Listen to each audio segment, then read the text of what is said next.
Merhaba arkadaşlar. Hemen ayarları yapıp geliyorum. Büyük savaş öncesi burada bugün ne yapıyoruz? Değerlendirme yapacağız. Merak edenler için de hem göstermiş olayım. Çok kısa hemen. Hatta hiçbir şey yapmayacağım bile. Direkt oyuna bakacağım. Çünkü etkinlik var hazır. Bu fırsatı değerlendirmek şart. Sadece şöyle arkada ses patlarsa bana haber verin. Çünkü HyperX kullanıyorum. O bazen patlatabiliyor. Siz gelene kadar ben de hemen oyuna geçiyorum. Neredesin? Nerede? Oğuz. Çok uzaklardan gidiyorsun.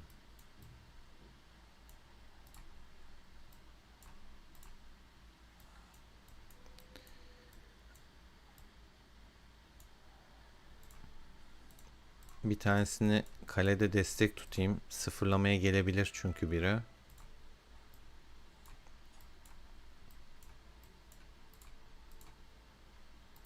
Şunu da dünyaya atalım.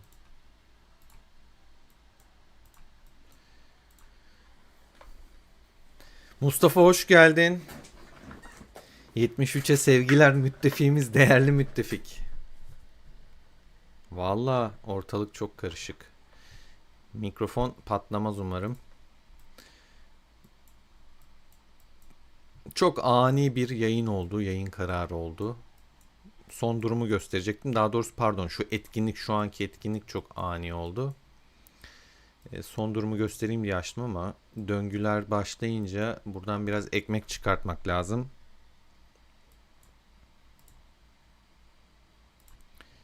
Şuraya bak, bak, bak, ekmeklere bak.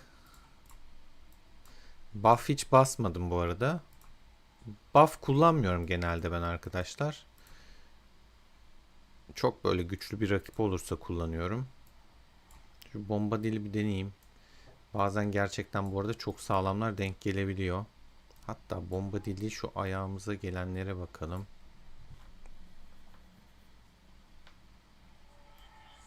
Bir yandan şunu da vurayım. İkisine de slow atmış olurum.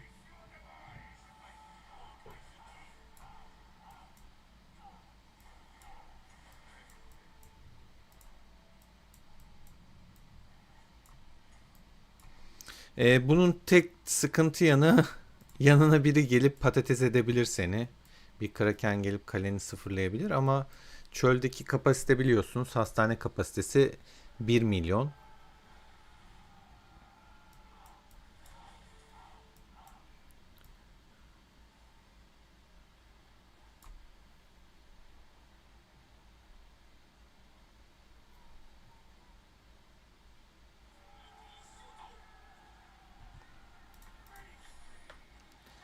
Fener hoş geldin.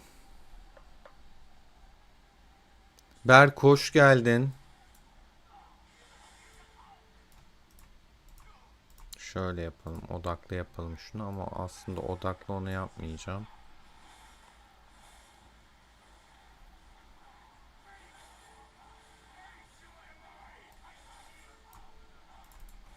Yedi kişi saldırıyor Lubu'ya.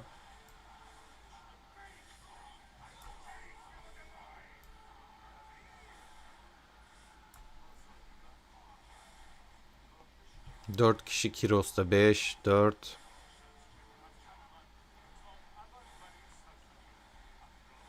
Ortalığı dağıttım resmen. Şu canlara bak. Çok keyifli ya. Hemen şöyle bir raporlara da bakalım. 4'e 20 güzel. 4'e 16 güzel. Bir şey kaybetmemişiz. 1-7 karşıdan güzel. Yine aynı şekilde güzel. Güzel. Az önce de zaten yayına başlamadan önce farmlarını kesiyordum rakibin. Son durumları göstereceğim arkadaşlar.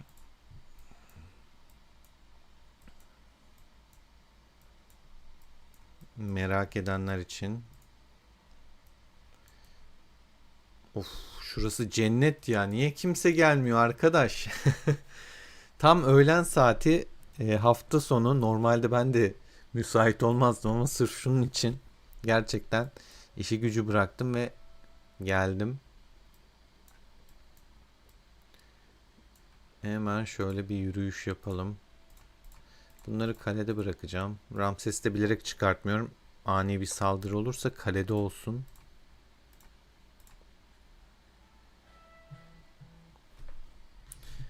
Evet.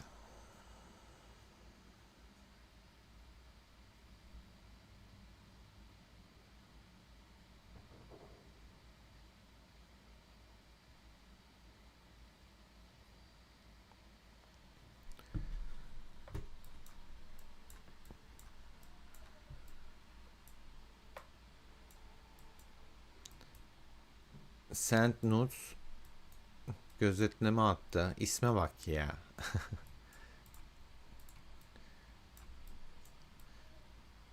Çölde son durum arkadaşlar. 13 önde, 45,5 milyar. Yaklaşık 40 milyarla biz yakındayız. 18'de bize yetişmiş biraz.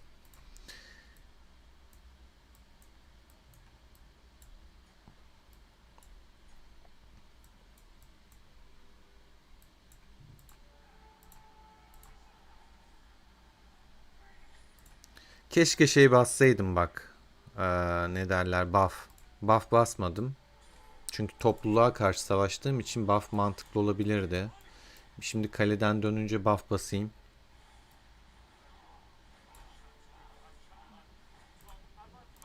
Benim şeyi görenler, Kiros'u paso kılıç çıkartıyorlar. Herkeste bir kılıç var artık. Kılıcı olmayan yok.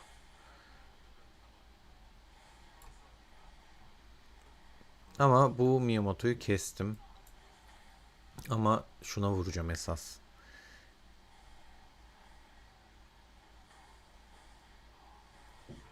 Ortalığa karışık bir patlatayım be. Tam vuramadım. Tam vuramadım. Vursam çok güzel olacaktı. 4 5'e 12 güzel. 5'e 2 bu kötü. Burada çok darbe yemişim. Bu Lubu olan kompum. Bunun Timur'u 3 yıldız. Şimdi tabii buff'lı gideceğim. Şimdi biraz daha işin rengi değişecek. Şuraya bizden 2 kişi daha gelse efsane olacak da. Yok. 30'luğu kullanmayacağım. 10'luk buff'ı kullanacağım. 30'luğa gerek yok. 30'lukları yarına saklıyorum. Birim kapasitesini de arttıralım. Şu hastanemizi de bir iyileştirelim.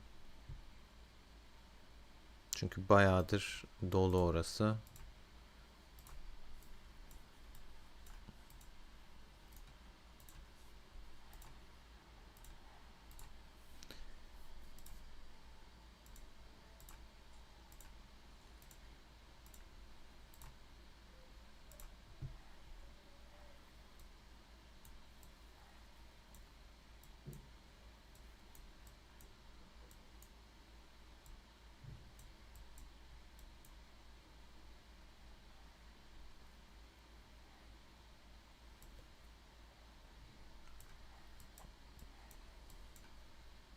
Oğuz da gitmiş. Tek kalmış benim kale. Şimdi bu alan mı şu alan mı diye düşünüyorum. Şurası daha yakın gibi.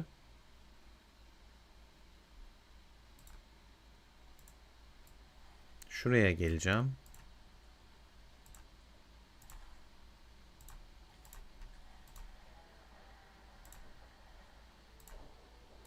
Şu adamı bir tıklayamadım ya.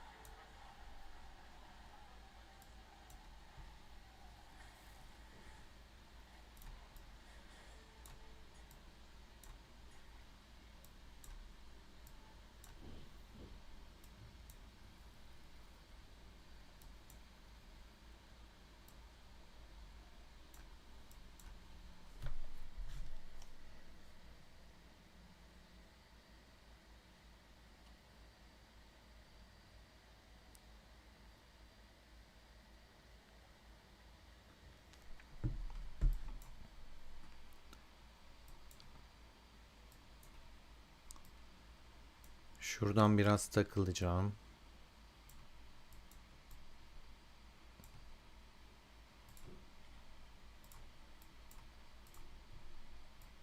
Bak bak, benim için buraya pusacaklar. Şu çalılara. Biraz kapışayım bunlarla. Ondan sonra şeyi alacağım. Bugünün kule ödüllerini ben de almadım.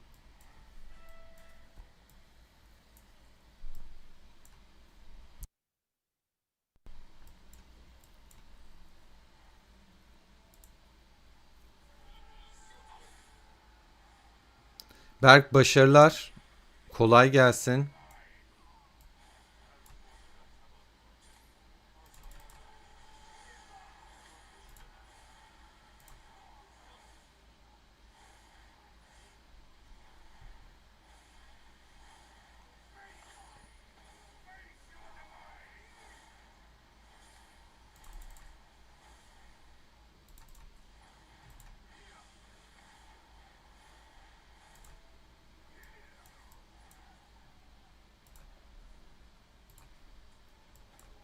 Şöyle bir bakalım raporumuza. Buradan geçmek daha sıkıntı oldu. Ben zarardayım. 800 asker.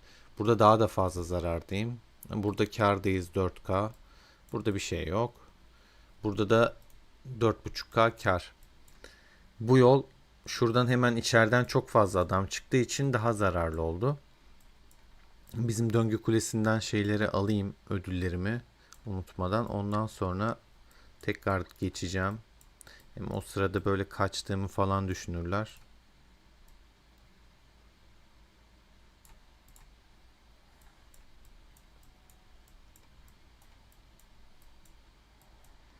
Bu yayını niye açtım? Sohbet için açtım arkadaşlar bugün.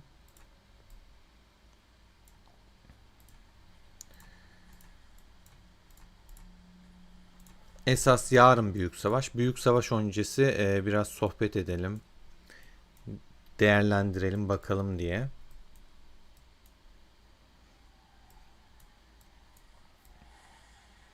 Altın sandık arıyorum. Altın kimse düşürememiş daha. Ben vurduğumda düşürüyorum. Bakayım, deneyeceğim zaten. Bakın, bunu bilmeyenler için söyleyeyim. Bu en dandik sandık. Ödülleri de zaten görüyorsunuz. Bu da ikinci orta düzey. En değerlisi altın olan gold. Ama daha kimse düşürememiş onu. Benim de bugün puanım 0. O yüzden bunu yapmam lazım bitmeden. Önceliği şu an buna verdim. Gücüm 100 milyonu geçti aslında arkadaşlar da 1 milyondan fazla asker kaybettiğim için bu savaşta 98'e indim. Bir önceki videoda hani kaç milyon gücü ulaşırım falan diye sormuştum. Tahminlerinizi istemiştim. 100 milyonu geçtim.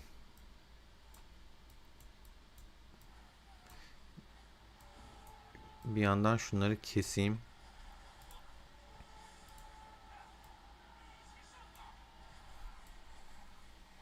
Hiç güzel sandık yok ya. Ama 10 tane sandık alma hakkınız var bu arada arkadaşlar. Çünkü takipçilerim arasında oyuna yeni başlayanlar da var. Doğal olarak bunları görmeyip bilmeyenler var. Onlara göre de hitap edecek olursam, o yüzden şunu alacağım. Bakın, 10 tane alma hakkınız var gün içinde. Şunu da oto dönüşünü kapatalım. Gitmesin bir yere. Aynı şekilde bu da gitmemesi için. Şunu saldırtırken oto dönüşü kapatacağım. Şöyle yapacağım hatta.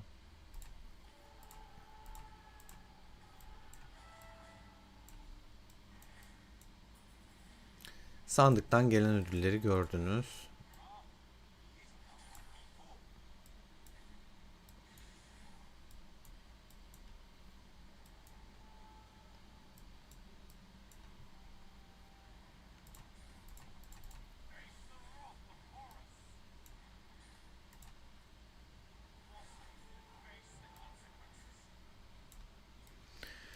Her geçen sürede arkadaşlar bu slotların seviyesi artıyor.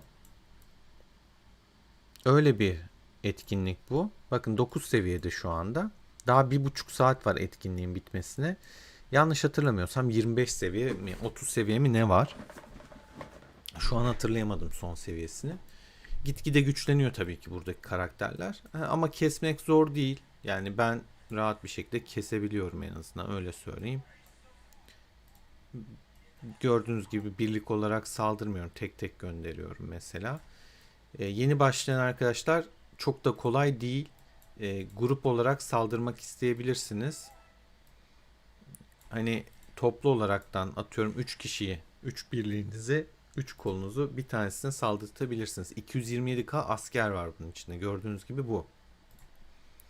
5'er yıldızlı komutanlar var. Yani çok boş bir slot değil. Ona göre saldırın. Birazdan 10 seviye olacak. O yüzden şu an çok şey yapmıyorum. Evet, 10 oldu.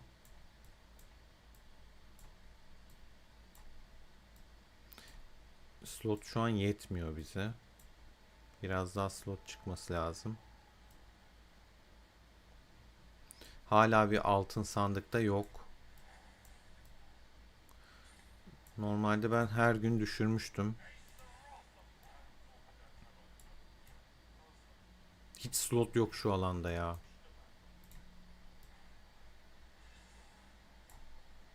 Şuna dokunayım bari, ne yapayım. Gümüşlere baki kalacağız bu gidişle.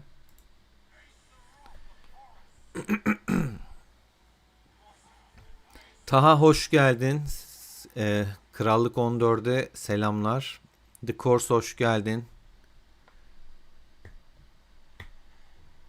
Nasıl mesaj okumuyorum? Ben bütün mesajları okurum The Course. Yeni abone misin yoksa abone değil misin? Abone ol. Ghost sağ olasın.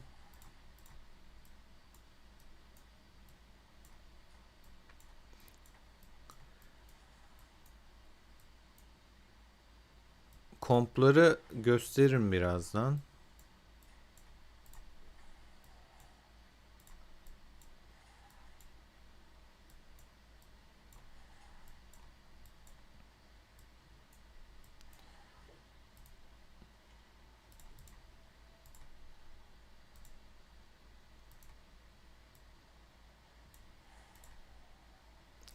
Abi hiç sandık yok ya. Yani gümüşlere gümüş alayım bunda. Üçüncü sandığı da gümüş alacağım. Hiç altın düşmedi daha.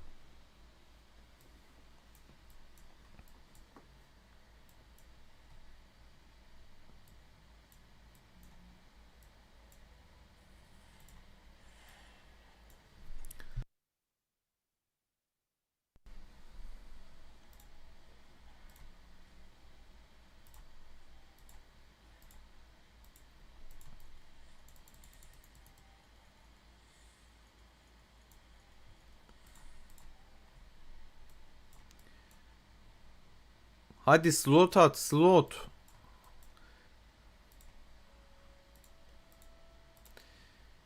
O sırada komplardan bir tanesini göstereyim. Kiros kompum. Yaklaşık 23 milyona ulaştı. 20 milyonu geçti.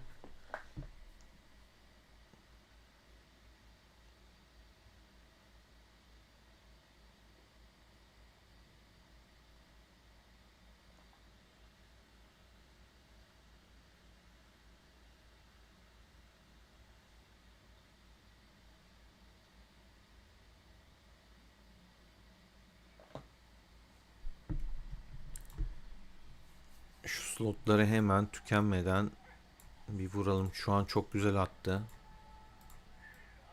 Her yer slot. Hadi bir altın sandık be. Mertcan %15 kadar fazla etki gösteriyor. Arda hoş geldin.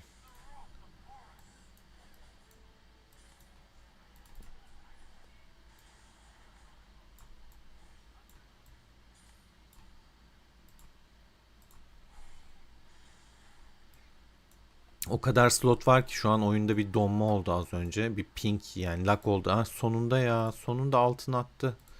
Bak yine benim kestiğim, şurada slot kestim, ondan gelmiş. Bir tane de buradan gelmiş. Şurada da altın var. Şu altınları alalım. Altınlar değerli. Bakın bunun içinden rafine demiri falan çıkıyor. O yüzden kıymetli. Bu etkinliği kaçırmayın. Haklarınızı da mümkün olduğunca altında harcayın. E, Bu bakır diyeceğim dandiğin adına. Şu bakırlar, bu gümüş bakırlarda harcamayın.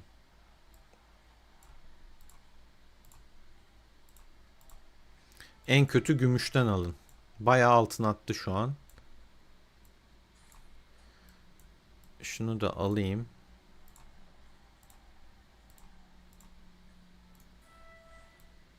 Sekiz tane oldu galiba. Şunu da keseyim.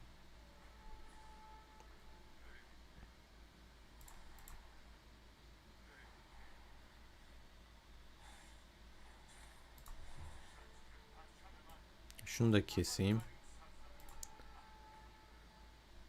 Bu da kesti bunu. Bir altın daha.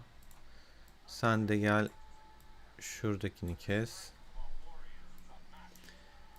2 ya da bir hakkım kaldı. Tık tık bastığım için görmedim. 8 ya da 9 tane açtım.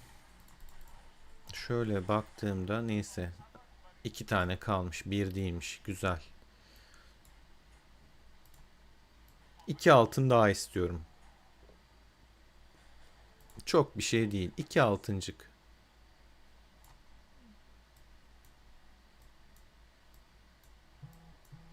Etrafta slot kalmadı. Zaten 12 olacak birazdan bunlar. Evet, 12'ler çıktı.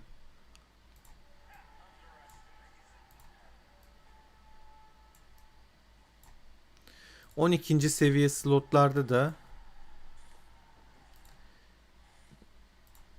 yine bunların çeşitleri oluyor. Bilginiz olsun. Süvari bilmem ne. Değişiyor. Ben counter'lamaya uğraşmıyorum. Zaten gördüğünüz gibi kesmek hani böyle çok çok zor bir şey değil. Hani aman bu okçuymuş, aman şu süvariymiş diye takılmıyorum. Buraya zaten tıkladığınızda görüyorsunuz süvari olduğunu.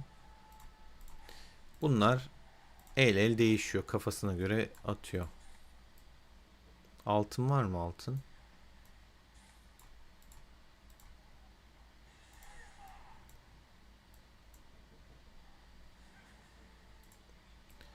Kiros için mükemmel bir el oldu. Bu el süvari verdi paso.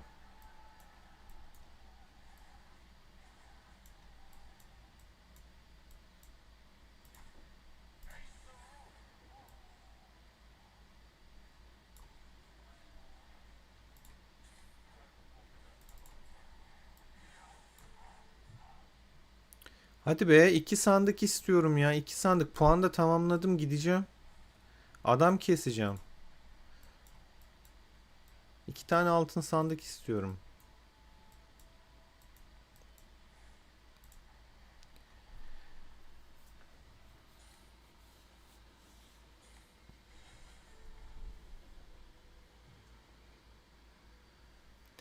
Altıncı sezon kılıçları yapabilirim Vlad'ı almazsam. Kılıç güzel. Ee, Yani şöyle, tek bir kompta zaten sürekli asker değişiyor. Yani daha doğrusu kahraman değişiyor Mertcan. Mesela ileriki sezonda, hadi şimdiden söylemiş olayım, Mansa Musa yerine de Roland gelecek. Roland diye bir karakter var. Ee, Onların fotoğraflarını da gösteririm mesela. Musa gidecek. Paso sürekli bütün yatırımını mızrağa yapmak, sürekli mızrak için uğraşmak insanı da yıpratıyor bazen. Sıkılıyorsun. Başka komplara da yönelmek gerekiyor. O yüzden işte hani mesela ben Boudica yerine Vlad yaptım ama yapmanıza gerek yok. Ya da yapacaksanız bir sonrakinde Roland yapmanıza gerek yok. Ya da Vlad'ı es geçip bir sonraki şey için Roland'ı beklersiniz. Musa yerine Roland'ı koyarsınız. İşte Vlad'lı Mansalı bu komp gibi yine güçlü olur. Neden? Sizinkinde Musa yerine Roland olur falan. Oyun sürekli kendini yenileyeceği için hani bence sürekli her sezon bir tane gelen kahramanı kovalamaya çalışmak yerine elinizdeki kompları gitgide güçlendirmeye odaklanın. Çünkü belli bir noktadan sonra sahaya bir tane birlik indirmeniz yetmiyor. Adam artık 2 tane 3 tane indiriyor.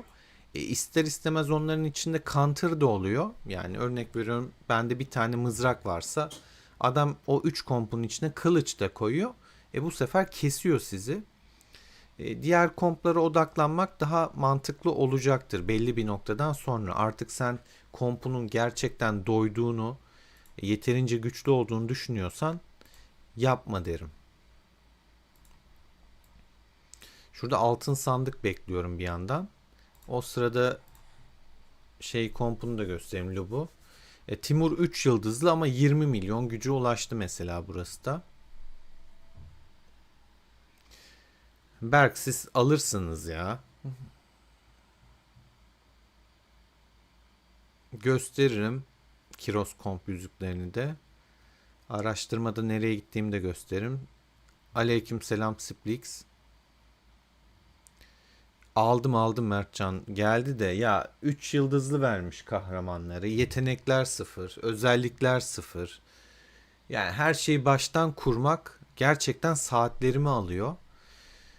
Test server'da harcadığım emeği video olarak ben sizlerden geri dönüşünü alamıyorum, işin gerçeği. O test server'a harcayacağım zaman, o yüzden video olarak atacağım bir zaman olmayacak. Atmayacağım yani, uzun lafın kısası. Çünkü onlara teçhizatlarını yapıyorum. Oyunda saçma sapan vermiş. Gitmiş mesela paralı asker açma hakkını 4 tane vermiş. Bütün paralı askerler kapalı test server'da.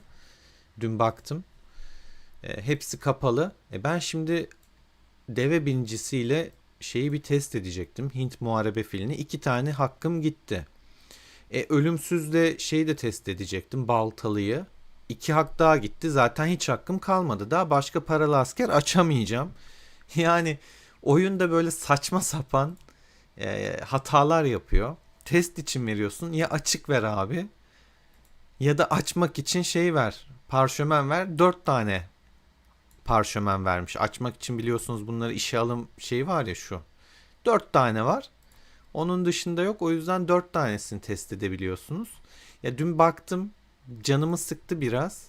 Kahramanlarda 3 yıldız, yetenekler 0, beceriler 0, her şey 0, teçhizatlar 0, bilmem ne falan filan derken gerçekten can sıkıcı. Oraya bayağı bir saat ayırmak gerekiyor. Tekniklerde de burayı fulllemiş kendi kendine.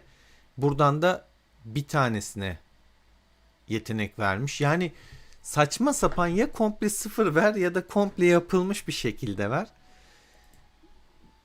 Yani test etmek için rakibimin de yine aynı şekilde olması gerekiyor ama 3 yıldızlı testler doğru olmaz. Mutlaka 5'e basmak gerekiyor. Çünkü bu adamın 5. yıldızda vereceği etkiyi görmemiz şart. Hani 3 yıldıza göre kalkıp da buna göre değerlendirmek doğru olmaz. O yüzden bir beşlemek şart. Yetenekleri de 0. Tek tek giriyorsun, bunları basıyorsun sıfırdan. Ya şöyle düşünün. Aylarca zaman içinde yaptığınız kahramanları orada gidiyorsun, tek seferde yapmaya çalışıyorsun. Çok fazla zamanımı alıyor ve bunun karşılığını sizlerden alamıyorum ben. O kadar harcadığım saatin, emeğin karşılığını alamadığım için test videolarını da paylaşmıyorum. Paylaşmayacağım da. Bilginiz olsun. Ama test edip hani bazı videolarımın içinde sözlü olaraktan ifade ediyorum, dile getiriyorum zaten. O şekilde paylaşıyorum. Yani videoları baştan sona izliyorsanız mutlaka güncel komplardan bahsettiğimi, hangisinin daha güçlü olduğunu söylediğimi yakalamışsınızdır. Ama onun dışında yapmayacağım. Haberiniz olsun. Artık 2 tane alacağım ben. Altın beklemeyeyim. Bir tane alayım ya da bir tur daha bekleyeyim. Kiros'un yüzüklerini sormuştu bir arkadaş da. Kiros kompun yüzüklerini göstereyim. Yıkım 24 seviye. Yüce Dağ 21. Yaban domuzu da 29'da şu an.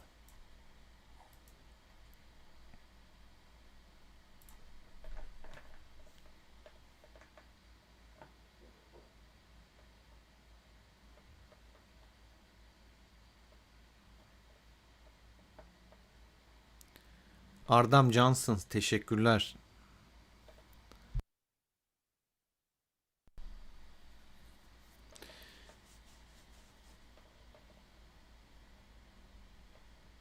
O kendi beşlemiştir. 3 yıldız veriyor bütün kahramanlara. Coşkun'um hoş geldin. Sefalar getirdin. 3 yıldız veriyor test server'da. 5 vermiyor kahramanları. Ama hepsi Arthur hariç. Şu an burada olan bütün kahramanlar açık bir şekilde vermişti. Hani sezon 6'dan bir kahraman vermiyor ama şu an 5'e kadar bütün kahramanlar açıktı. Geçen testte mesela onu da yapmamıştı. Kapalı vermişti. Saçma sapan da yine canımı sıkmıştı baya. Çok saçma sapan davranıyor. Test server'da tabii ki test yapacağım. Onun dışında ama çok zaman alıyor. Onu da net söyleyebilirim. Son hali Zhugliang'ı 4 yıldız yaptım zaten. Çark videosunda görmüştünüz. Theodora'yı çıkarttım. Şu şekliyle çok güçlü ama kılıç olarak daha güçlü istiyorsanız Lagertha, Charlemagne yerine Lagertha koyun. Hadi bu bilgiyi paylaşayım buradan da. En güçlü kılıç komp şu an Ramses, Arthur hariç tabii ki. Ramses, Lagertha, Zug. Bayağı güçlü arkadaşlar. Çok sağlam bir kılıç komp.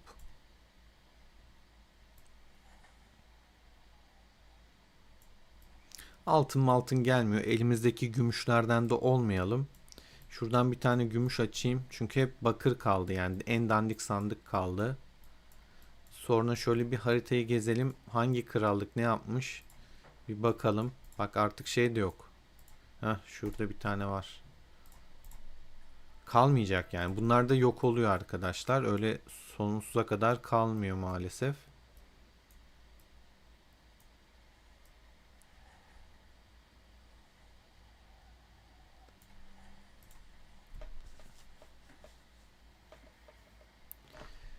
Şimdi bizim çölümüz biliyorsunuz gayet güçlü krallıklar var. Ee, Geçen videonun yorumlarında da bir tane yoruma denk geldim. İşte sen bilmem kim çok güçlü, sizin krakenleri taktı peşine falan filan. Ama babacım harita ortada. Yani lafla peynir gemisi yürümüyor. Harita ortada. Kapı kimde? Bizde. Bayrakları kim yıkmış? Biz yıkmışız. Dikmiş miyiz bayrak? Dikmişiz, almışız, geçmişiz. 18'i kapatmışız bu alana. Buradaki ayrı bir ittifak. Tek ittifak oldular biliyorsunuz. Burası boş ittifak zaten.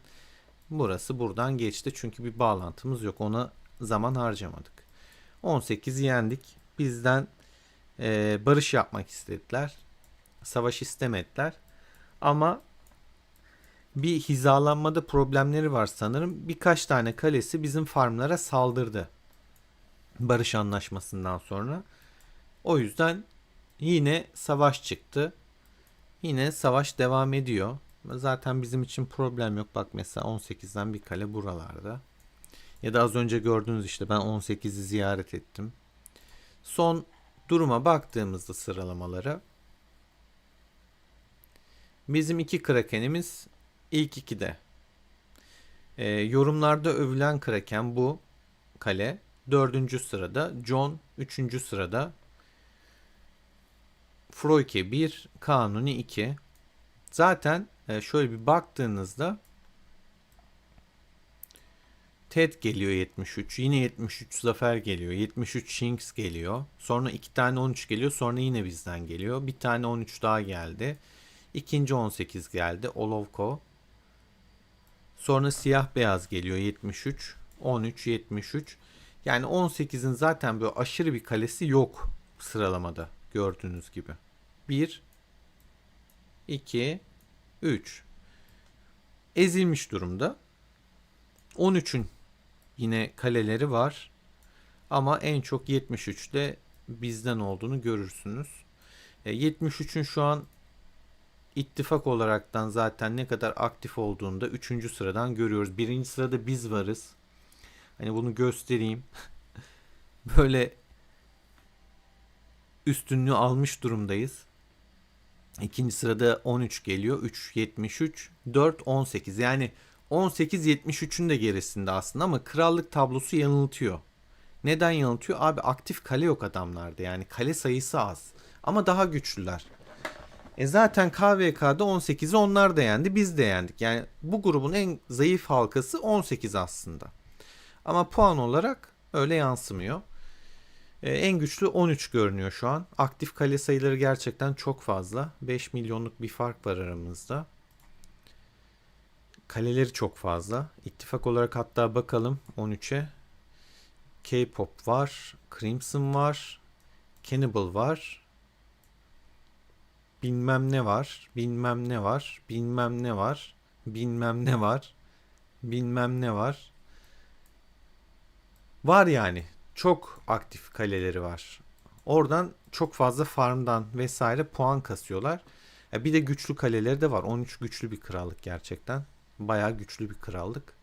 Hakkını yiyemem. Adamlar güçlü. Sağlam.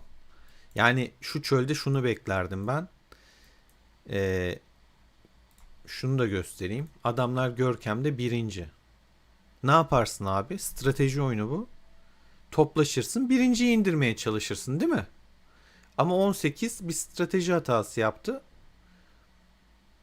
Bunun yanında oldu ve şu anda o yüzden çölde daha çok puan farkını yemiş durumda. Eğer bizim yanımızda savaşsaydı çok daha fazla puan alacaklardı. Çünkü 13'ü bastırmış, sindirmiş olacaktık. Hata yaptılar bence stratejik açıdan. O yüzden puan farkı da daha çok açılmış durumda. Şöyle bir baktığımızda dün üçüncüydük. Bugün dördüncülüğe düşmüşüz. Çünkü Krallık 2'nin de aktif kale sayısı bizden fazla ve her geçen gün daha çok puan kasıyorlar. Yaklaşık 1 milyon puan farkı var. İkinci ve üçüncüyle aramızda. Ama 13 ile 7 milyon puan farkı var. Bizim amacımız 3 krallığın 1 olup 13'ü devirmesi olurdu ama olmadı. Herkes alana giriyor arkadaşlar. Aura Sarayı'na. Ne demek Ghost? Vallahi içimden geldi benim de. Biz de tek ittifakız Splix. Tek ittifak olaraktan. Yani ikinci ittifakımız var yine bak F26 o da girdi Aura'ya. Ama esas gücümüz V'de. Şimdi şöyle bir baktığımızda zaten biz sarayın şeyine gelmiş durumdayız. Dibindeyiz. Red ekibi de 73'te gelmiş durumda. F ekibimiz bir tık geride. 13'te gelmiş durumda. Şu an sondan bir önceki bayraklarını atıyorlar. Red ekibi 60. Biz 60'ız. 13 biraz geriden geliyor. Yine 13'ün diğer ittifakı onlar 60 mesela bitirmiş. Üstüne burayı kapatıyorlar. CB ekibi. Bunların farmını kesmeyi çok seviyorum. 18 bayağı geride diğer krallıklara baktığımızda. Çünkü şuradaki bayrağı da atmamış daha. Hani 2 bayraklık mesafe var. Hatta CB şu an fark ettiğim kadarıyla 18'in önünü de kapatıyor. F18 ittifakı zaten boş olan ittifak. O yüzden önünü kapatmasında bir problem yok.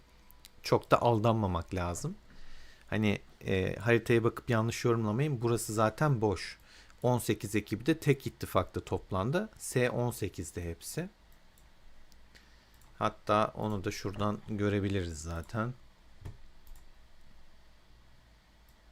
S18 18 S18 bak Karadayı da bir değişiklik yapıyor. Bak 13'te tek ittifaka dönüyor. Buradan 73'teki arkadaşlarıma ve 26'daki dostlarıma sesleniyorum. 13'te tek ittifaka dönüyor gördüğünüz gibi. Çıkmışlar ittifaktan. Büyük ihtimal hepsi şeyde toplanacak. S13'te toplanacaklar. Korelilerin olduğu ittifakta.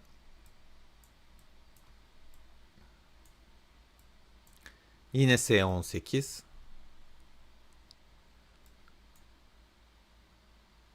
S18 yani F18 ittifakı diye bir ittifak aslında yok diyebiliriz. Bakın S18 boş.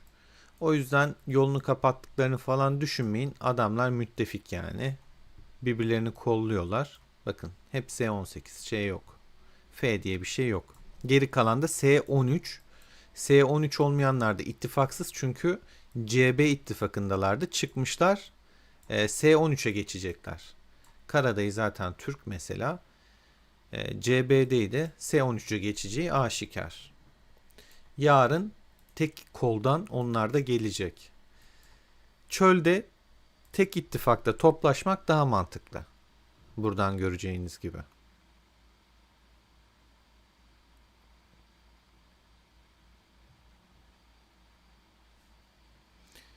27 mi birinci bitiriyor Splix? Yani sizin krallık mı hep birinci? Rakibiniz kim ki?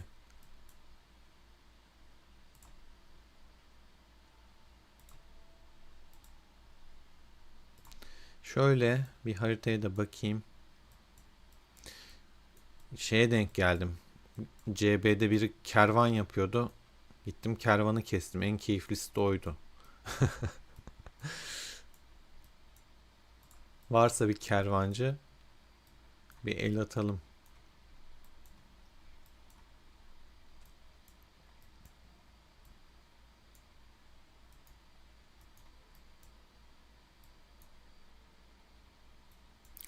Şunlara mümkün olduğunca çok dokunmamaya çalışıyorum. Çünkü hani puan olaraktan farm yapmadığı için puan kasmıyor adam. Gidip de bunu kesmekte hani çok içime sinmiyor. Bırakıyorum. Mesela şimdi bu farmı attı.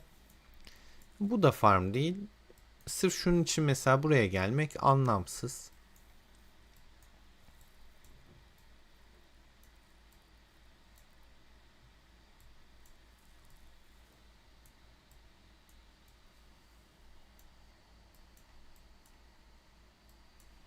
Aynı şekilde puan için tabii ki kesilebilir mi? Kesilebilir. Ama mesela bakıyorum Bilgin, Türk belli. E, Buradan zaten bize zarar var mı? Yok ama şunun var. Bunları kesiyorum. Bunlara çok dokunmamaya çalışıyorum. Aynı şekilde bak burada yine teçhizat kasıyor adam. Ama tabii isteyen gidip kesebilir. Ben şöyle bakarken bari bir yandan cephe refakati yapayım. Çünkü ben de bugün yapmadım. En azından bir büyük yapayım. Hazır bakınırken.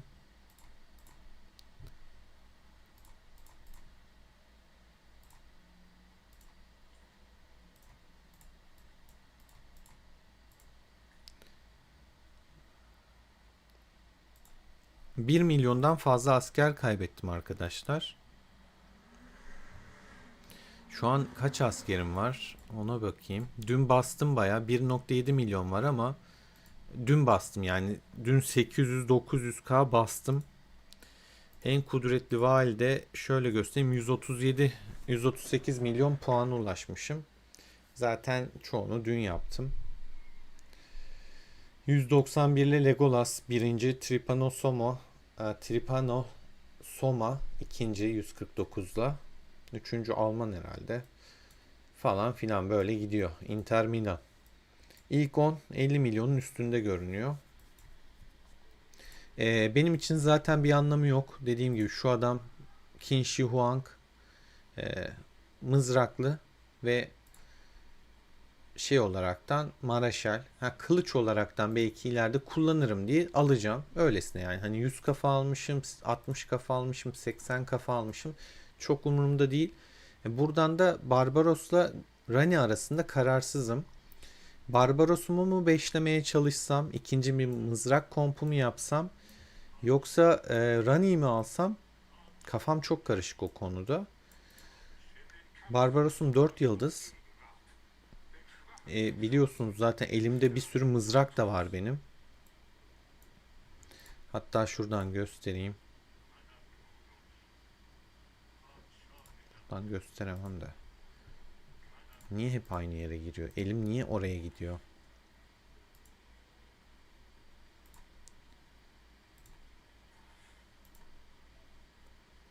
Şöyle. Niye buradan yapıyorum ki? Yine şuradan yapayım. Mesela şöyle yapabilirim. İkinci zaten beşer yıldız. Barbaros'u da beşledim mi? İkinci bir mızrak kompu neden olmasın diyorum. Mızrakları da seviyorum. Zaten aynı paralı askerle yöneteceğim. O yüzden çok mantıklı geliyor. Mızrak ne derler? Araştırmam da yüksek olduğu için şimdi onu da göstereceğim. Araştırmayı sormuştu biri. Bayağı işime yarar.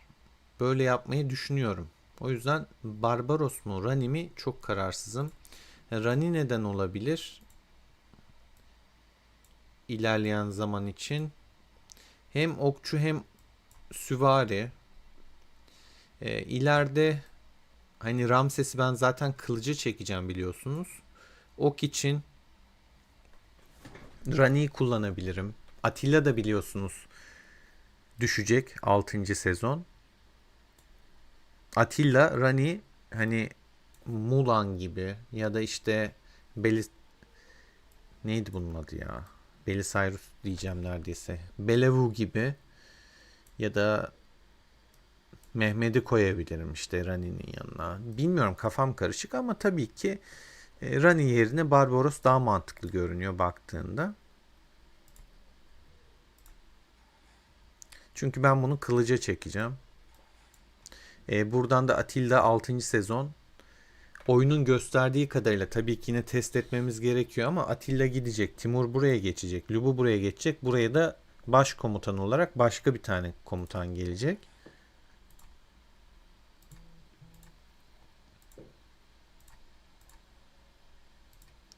Araştırmamı da göstereyim. Nereye kadar geldim, ne yaptım. Paylaşmadım sanırım onu daha.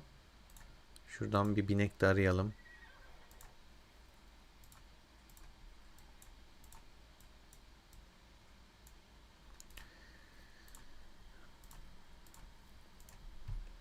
Paralı askerde şu üçü full.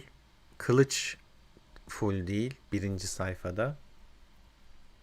Daha kılıç kullanmadığım için kılıcı fulllemedim. Burayı fullledim.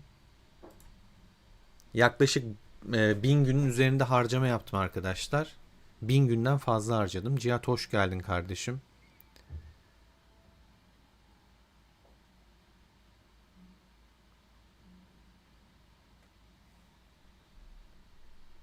Krallık 1 ile aranızda kaç puan fark var? Peki Görkem'de. İkinci sayfada burayı fullledim. Beşledim. Şunu şu an fulllemeye çalışıyorum. Bunlara bastım yani mızrağa bastım işin gerçeği. Buradaki araştırmada da kahraman seviyesinin birinci etabını beşledim. Buraları 3 gidiyorsun. Açabilmek için ikinci seviyeyi de beşledim. Buraları da üçledim. Şunda kaldım. 1000 gün gitti arkadaşlar. 1000 günün biraz daha üzerinde hızlandırma gitti. Öyle söyleyeyim. Buraya kadar gelmek o kadar sürdü. 130 seviye kahramanlarım şu anda. Bu 3 olduktan sonra kudrete gideceğim. Sonra mecbur zaten stratejiye gideceğim ki kahraman seviyesi 3'ü açayım. Sonra bunu beşleyeceğim. Sonra bunları üçleyeceğim. Şunu beşleyeceğim. Ondan sonra kafa rahat gideceğiz.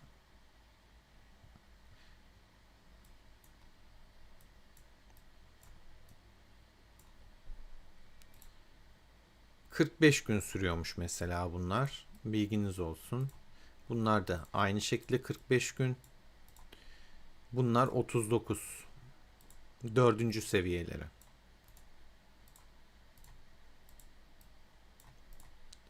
Bu da toplam kaç günde hatırlamıyorum ama yarısından bir tık daha geride 20 gün kalmış, siz düşünün.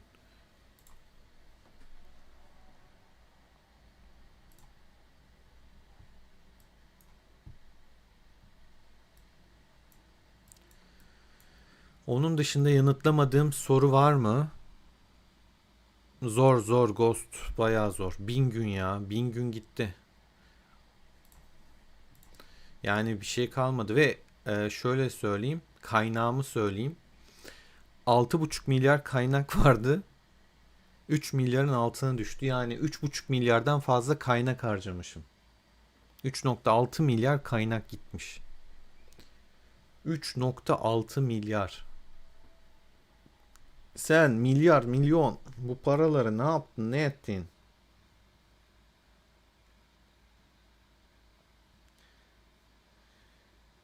Çok kısa bir su molası.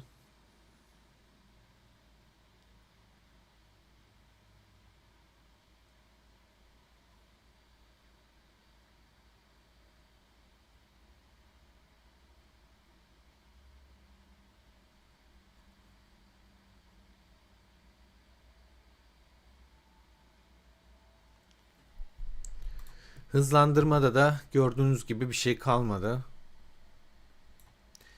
Çanta boşaldı arkadaşlar. Bir şey yok. Şunları da bir açalım, rafine gelsin. 5 tanecik rafinemiz de oldu.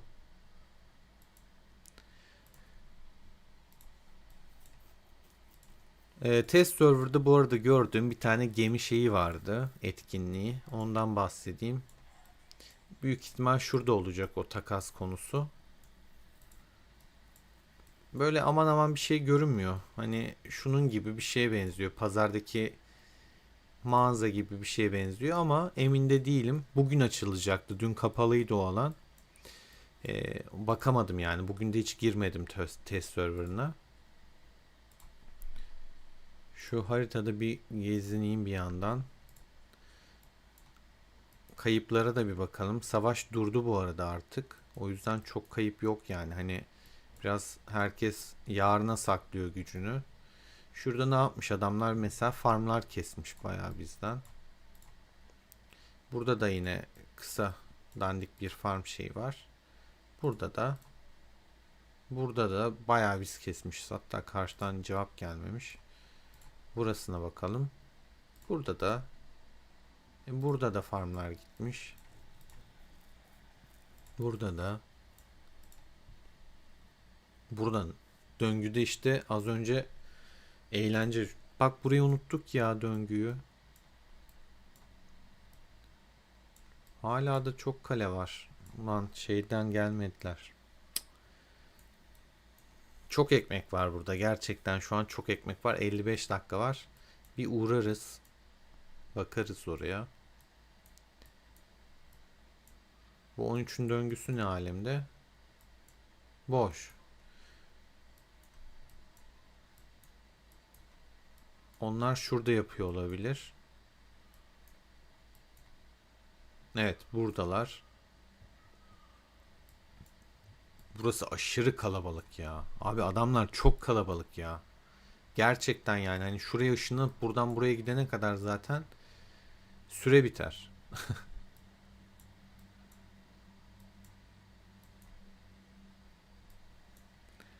Onur Alp'e selam. Eline sağlık. Bak boş durmuyor adam. Ne zaman baksan bir farm kesiyor yani. Helal olsun. Allah boş duranı sevmezmiş.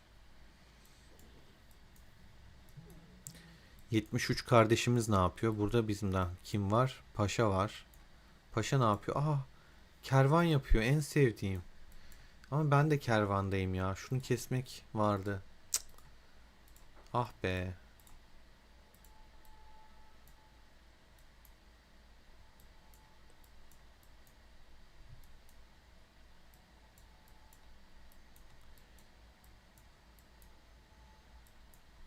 Şöyle bakıyorum.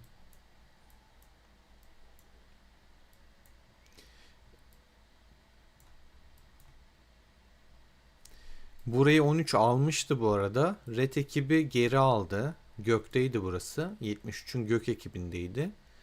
13 buraya kadar geldi. Burayı falan aldı. Sonra Red ekibi geldi, geri aldı. Vurdu kafalarına, gönderdi.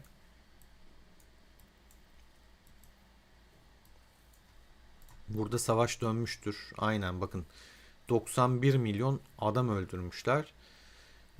13'ten 37 öldürmüş. Bizden Gat şey yok, Froyke yardıma gitti. Bu da Freuken'in tek başına yaptığı 1.348.000 destek sağlamış. Benim şeyim bitti. Şimdi dönecek. Burada da bayağı bir kesmişler. 73. Üf. Coşkun ne yaptın? 15,5 milyon kale sıfırlamış herhalde burada. Farmın olacak iş değil 15,5 milyon. Tek başına yapmış çünkü. Burada da Zafer 34-35 milyon kesmiş. İçtima mı patlattın? Ne yaptın? Vicdansız 35 milyon öldürmüş tek başına. Burada bizim F ekibinin farmlarına çökmüşler büyük ihtimal. Ya da Red'in döngü kulesine çökmüşler. 13 milyon bir kesme var.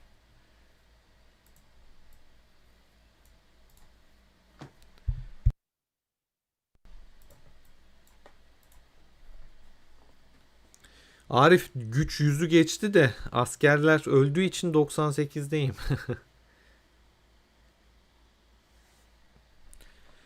Hüseyin hoş geldin. Yani bilgiden kastın herkesin bildiği kadarıyla var.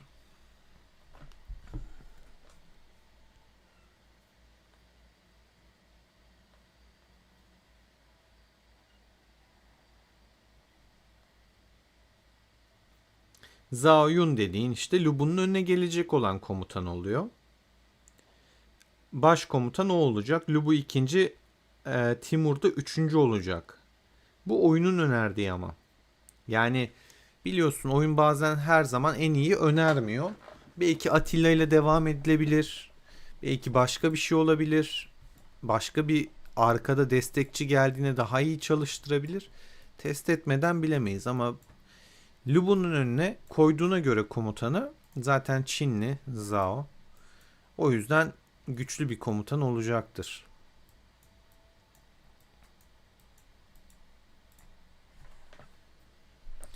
Göstereyim Arif. Göstermiştim. Şu açık kalsın. 22.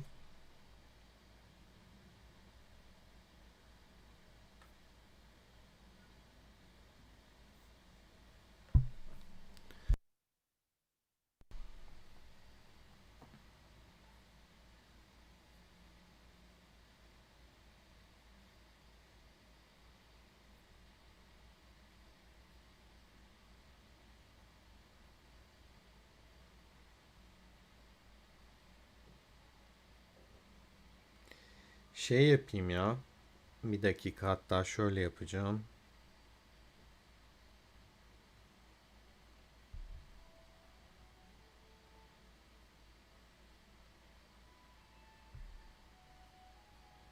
Yakalarsam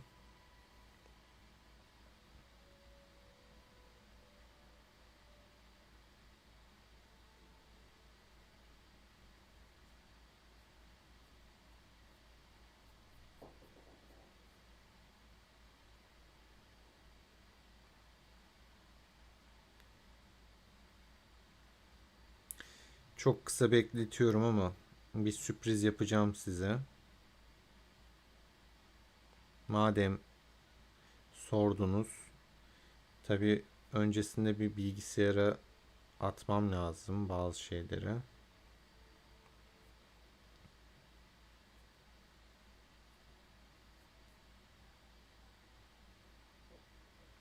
Bir ön gösterim olarak düşünebilirsiniz.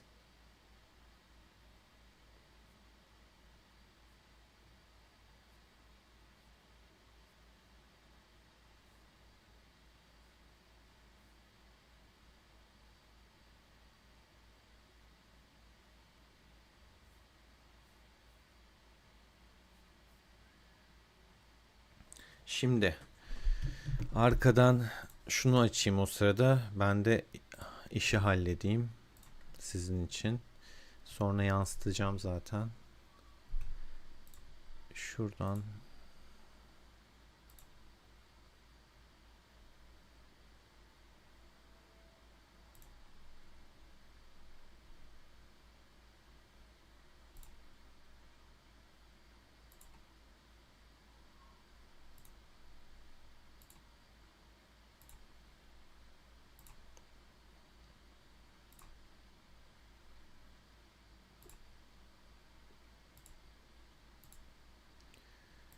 Siz kompa bakarken ben de hemen halledeyim.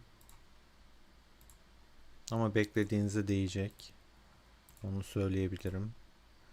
Gelecekten bazı bilgiler. Bu arada göç de yıl bitmeden gelecek arkadaşlar. Bilginiz olsun. Akitanyalı Eleanor. Az önce bahsettiğim mesela Roland'ı falan da göstermiş olayım. Şimdi şöyle şunu da ayarlayayım.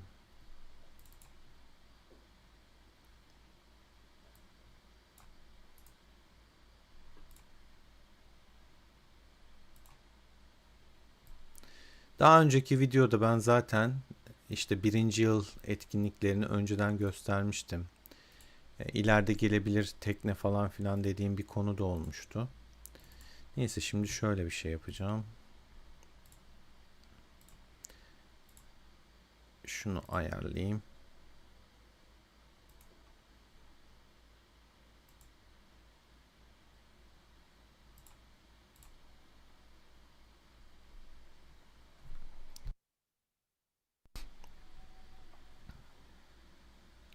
Kiros Rally'de çok güzel iş yapıyor.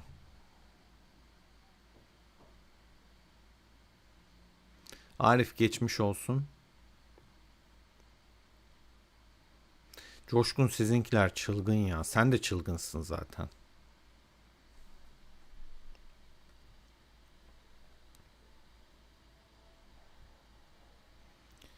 Şimdik şöyle bir şey deneyeyim.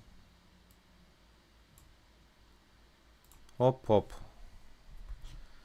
Geldi mi görüntü arkadaşlar? Bir yandan açayım da bakayım ben de.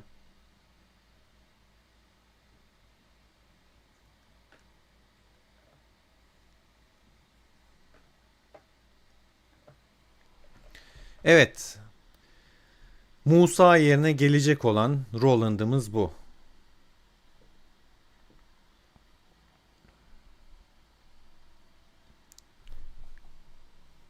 Musa'yı çıkartıyor oyun. Roland'la yola devam ediyorsun. Evet, görüntü kötü çünkü ekran yansıtıyorum, bir de fotoğrafın fotoğrafı. Yani fotoğraftan telefonumdan aldım. Ama görünüyor yani. Ben de açtım şu an telefonumdan YouTube'u. Net bir şekilde adım adı yazıyor. Buffer olduğu, yenileme olduğu da görünüyor. Sakin su yüzüğünü koymuş mesela. Birinci komutanımız bu. Kompumuz yine değişiyor, anasını satayım. Yani bu şunu değiştirmekten helak olduk. Bunu o yüzden şey yapın.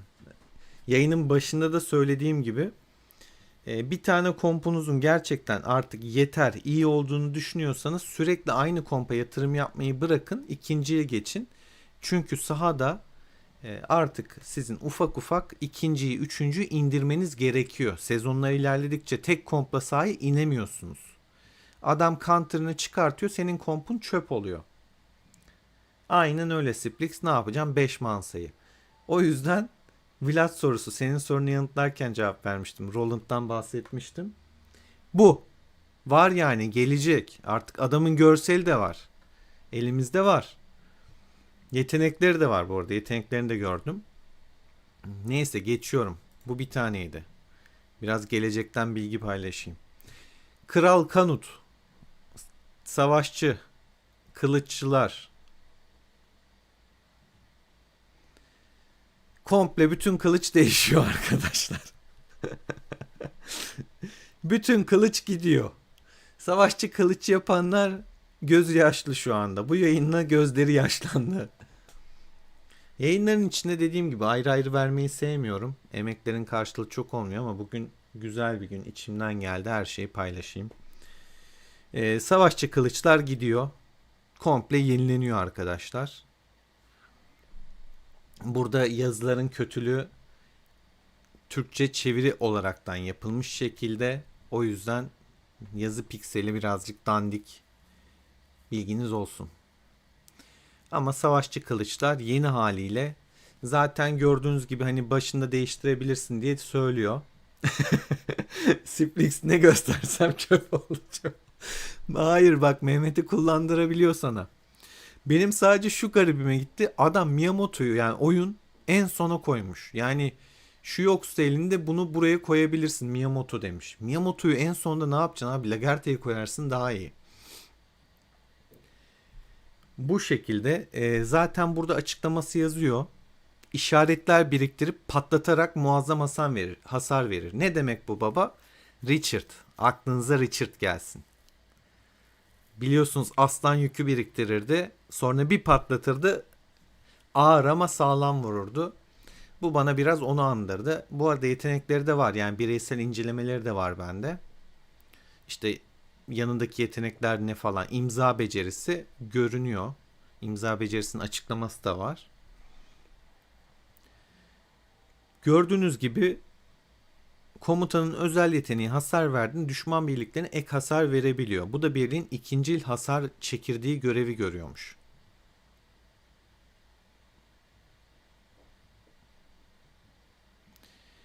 Etkili diyor, ikisi yan yana iyi çalışır diyor. Ghost'un da dediği gibi devir ekonomi devri, eldekilere sahip çıkın. Yani şunu demek istiyorum. Oyun sürekli kendini yeniliyor. Bu komutanların sonu yok. Yok. Senin kompun güçlüyse ben mesela artık mızrağa yatırım yapmayı düşünmüyorum. Kılıca yatırım yapacağım. Yanına artık bir üçüncü güçlü de kılıç çıkartmaya çalışacağım. Mesela bu gelebilir. Ramses'i kılıcı çekeceğim ama bunun üçünü de zaten tek seferde gelmeyeceği için arkadaşlar bir sezonda bu üçünü beklemeyin. Parti parti gelecektir. Tek seferde üçünü asla ve asla oyun getirmiyor.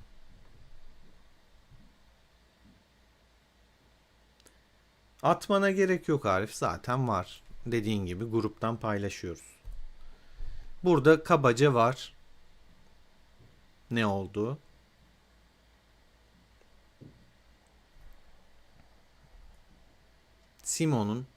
Simon'la bunun, yani Scipio Africanus yeteneği çok etkili oluyormuş yan yana. Burada da zaten onu diyor.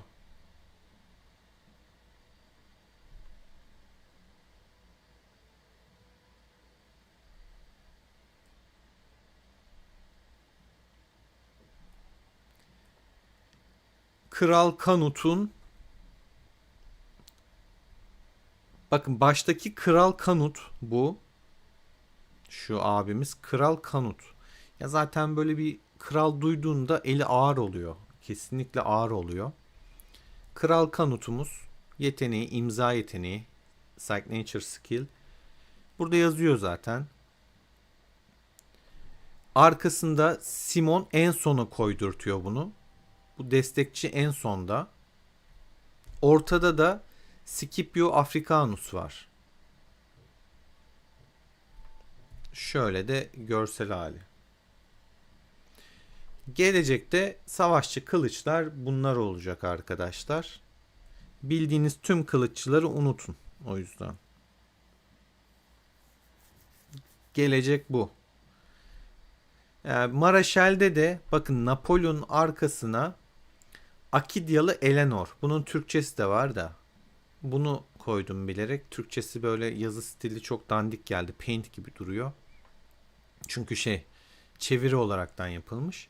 Akityalı Eleanor adı bunun. O gelecek. Napolyon'u da değiştirebilir. Okçu olarak bu da güçlenebilir. Çünkü bu da destekçi buffçı. Bakın zaten şuradan görsellerden de anlaşılıyor.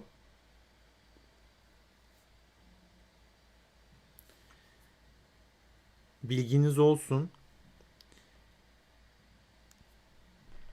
Öfke inleme şu zaten.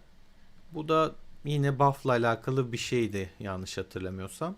Napolyon kompu da o yüzden güçlü olabilir.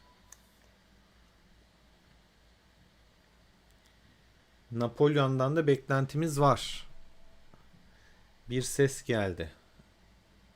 Bir şeyler oldu.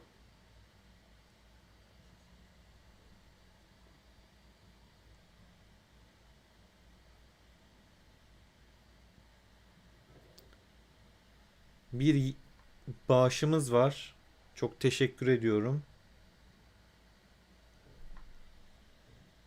İsmi göremedim ama işte siz böyle beni destekledikçe benim de anlattıkça anlatasım, konuşasım geliyor. Paylaşıyorum böyle güncel yeni bilgileri, bilinmeyenleri.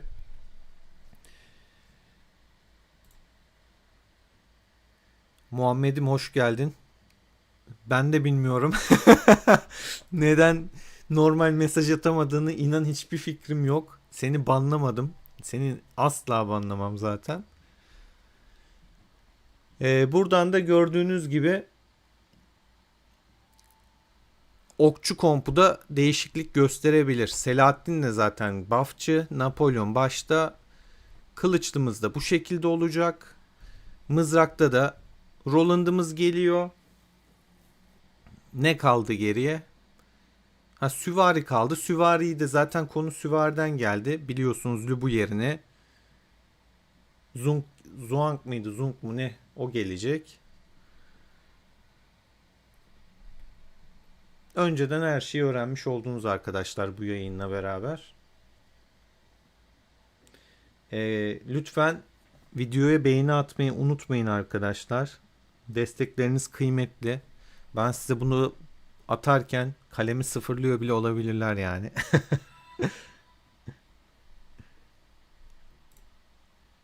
Coşkunum sana da sağ olasın desteğin için. Onun dışında gemi şekliyle şöyle bir şey göstermiştim. Kaçıranlar için bir daha göstereyim. Bu Age of'tan bir görüntü yine. Bu şekilde bir şey gelebilir ilerleyen zamanlarda.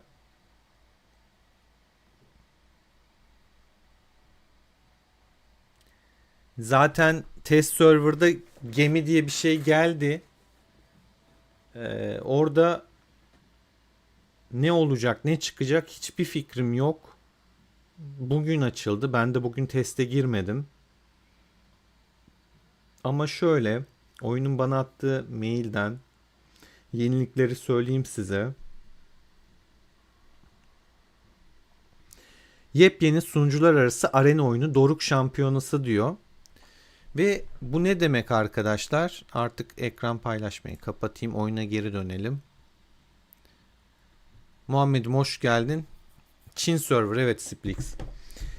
Şimdi oyun attığı bana mailde diyor ki Doruk Şampiyonası diye bir etkinlik getirecekmiş. Kasım ayında başlayacakmış bu yeni özellik. Etkinlikte değil de sanırım yani benim anladığım kadarıyla yazılandan bu Doruk arenasında artık ilk 3'e ya da ilk 10'a Doruk hediye edecekler.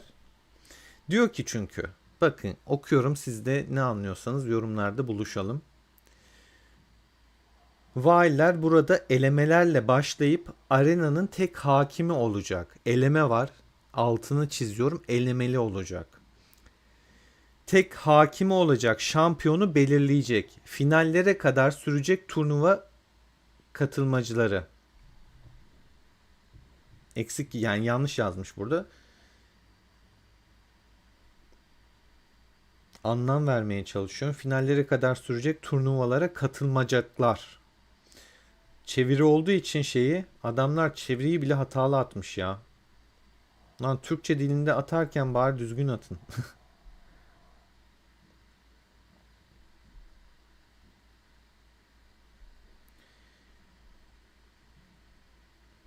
Burada bir Doruk hediyesi görmüştüm.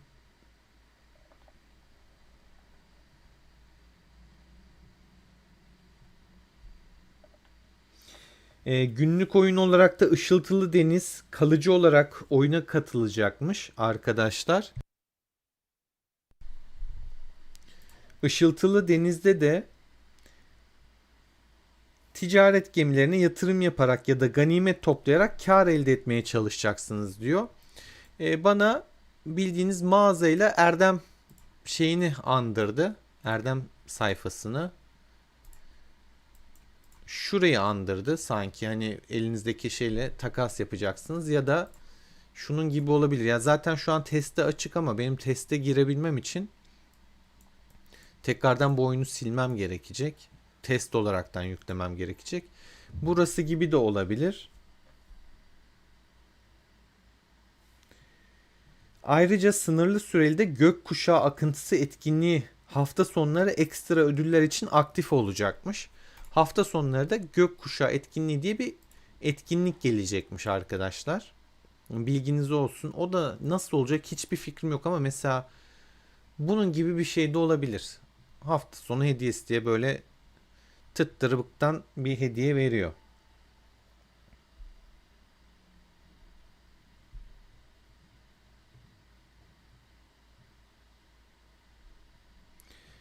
Bilginiz olsun arkadaşlar. Yani Doruk Şampiyonası diye sunucular arası bu arada. Yani şey değil.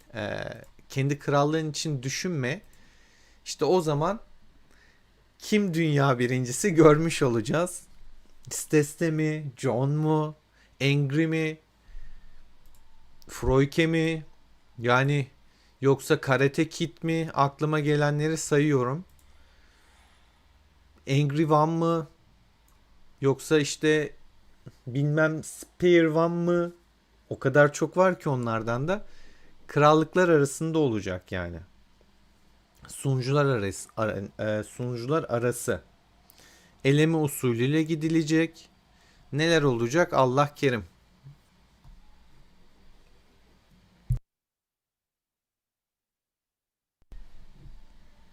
O da test server'da açılacak diye yazıyordu mailde.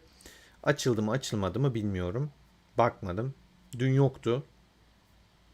Bugün de ben girmedim. Dün zaten yeni açıldı.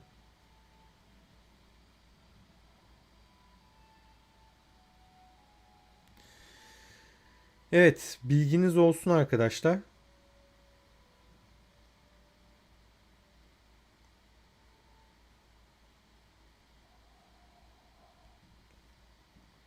Şimdi şöyle çöle baktığımızda benim adamlar da geri dönmüşken hazır.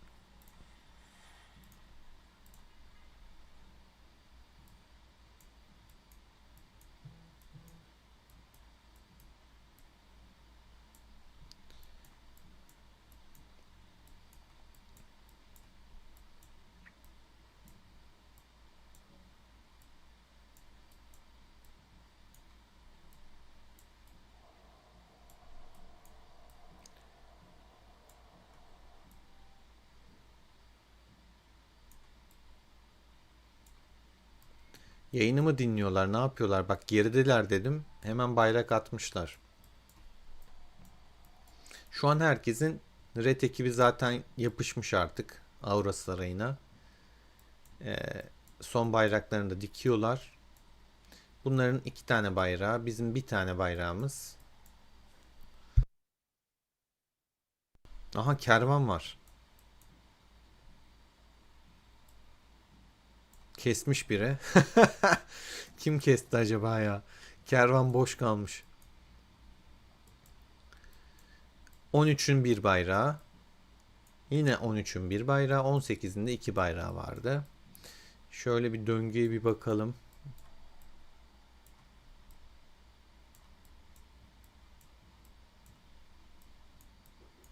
Bir yandan kervan var mı diye biraz daha zoomlu bakıyorum ama döngüyü bulmak da böyle uzun sürüyor.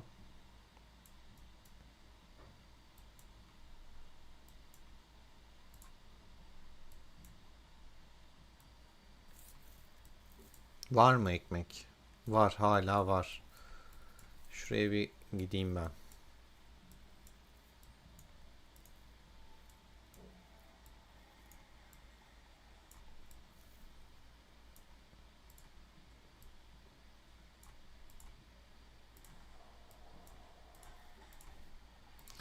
Ne vuruyor buna? Neye vuruyor da bu kadar canı gitmiş bunun?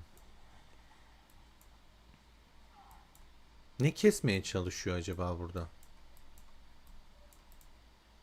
41 milyon kale.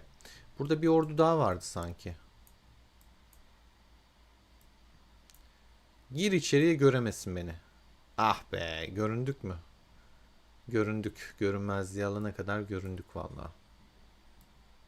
Neyse geliyor, kafa atacak bana. Hemen kılıçla geliyor. Kiros'u gören kılıcı alıyor. Neyse kılıçla gelsin. Göndermeyeceğim Ramses. Mutlu olsun. Ramses'i göndersem kaçacak çünkü. Buff yok arkadaşlar, gördüğünüz gibi. Buffsızım. Buffsız olarak Counter'la kapışıyorum.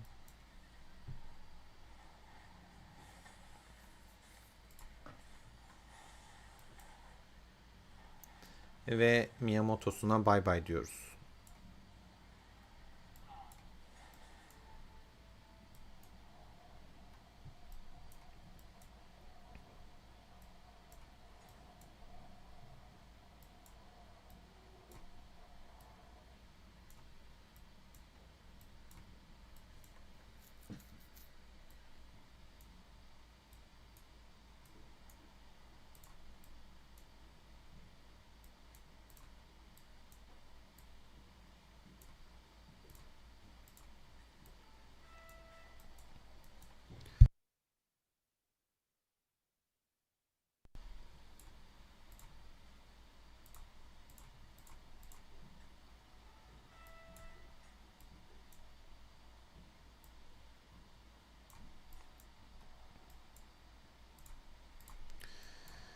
Şöyle gidelim.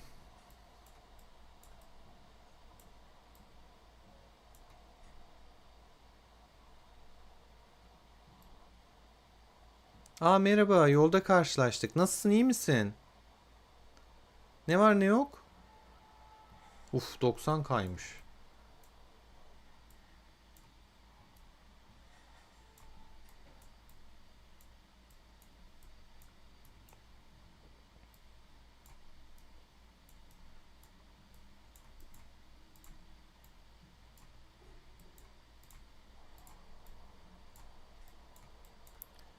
Şöyle üçlüyü çekelim.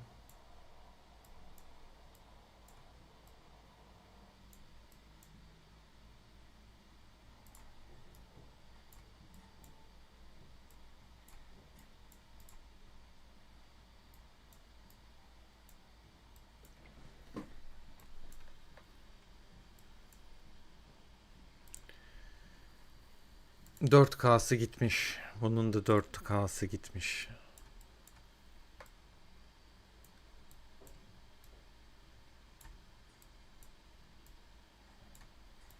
Ben de arkadaşlar burada biraz farm yapmaya geldim. Sorun olmaz inşallah. Ha? Beraber oynarız. Olmaz mı?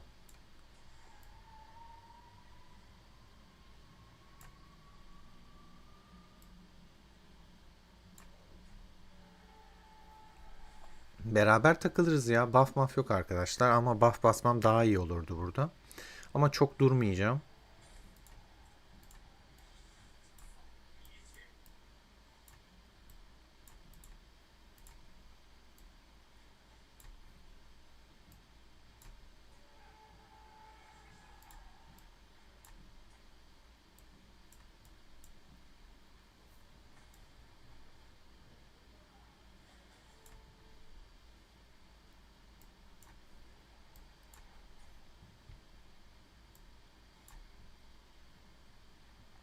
Hayda, yolunu değiştirdi ya adam.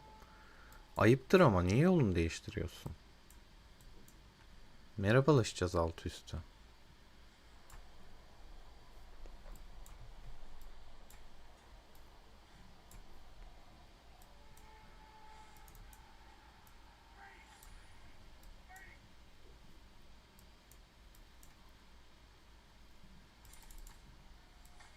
Of, en sevdiğim karambol ya.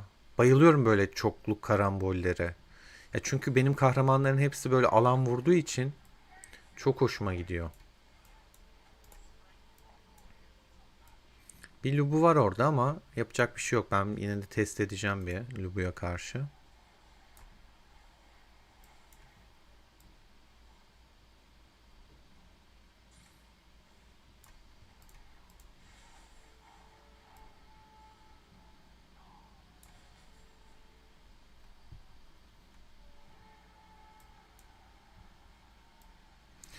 Ya pink var oyunda. Gerçekten pink yapıyor. Hem Lubu'ya hem Mulan'a karşı. İkiye tek çok şansı yok Ramses'in. Şuradaki Lubucuları aradan eliyorum. Kesmesi daha kısa sürdüğü için direkt Lubulara giriyorum.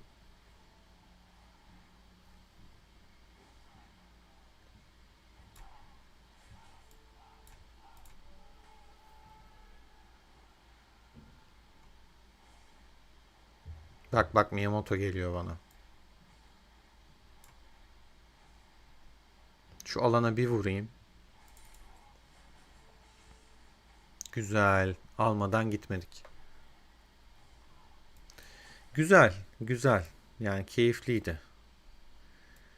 Rıdvan gelmiş arkama. Rıdvan hoş geldin. Ne yapıyorsun oralarda? 3'e 14. 4'e 1. Burada çok yemişim. Bu Ramses'tir diyecektim. Evet. 1'e 8. 4'e 5. Burada direkt 4. Benden giden yok. 2. Bir 2 daha.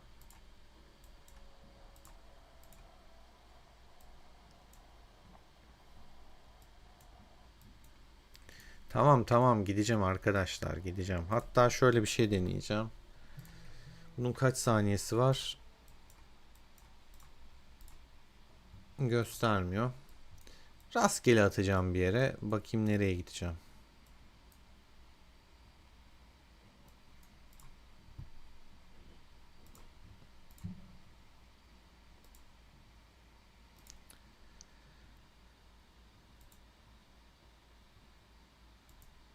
Hadi be kardeşim ya. Nereye attı beni bakayım. Kapının biraz girişindeyim. Burada farm da yok, bir şey de yok. Boş kaldık. Bazen böyle haritalarda arkadaşlar ben rastgeleye basıyorum. Hani hiç görmediğim bir yere atabiliyor beni. Güzel oluyor. Farm falan da çıkıyor. Aklınızda olsun. Benim hoşuma gidiyor. Bakayım, yorumları da okuyayım. Bana da John birinci olur gibi geliyor Coşkun ya. Benim beklentim ondan çok büyük.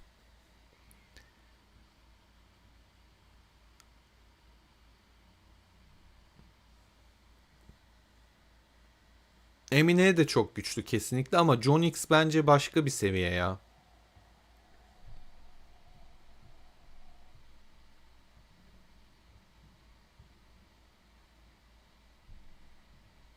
Ghost, sana katılıyorum. Ama zaten o adamlar daha ne basacak bilmiyorum ki, yani artık onların alacağı bir şey kalmadı ki. Alacakları bir şey yok yani oyundan. Ancak düdük alırlar, binek geliştirmeye çalışırlar. Onur, sezonuna göre değişir. Beşinci sezonda kılıç daha kullanışlı.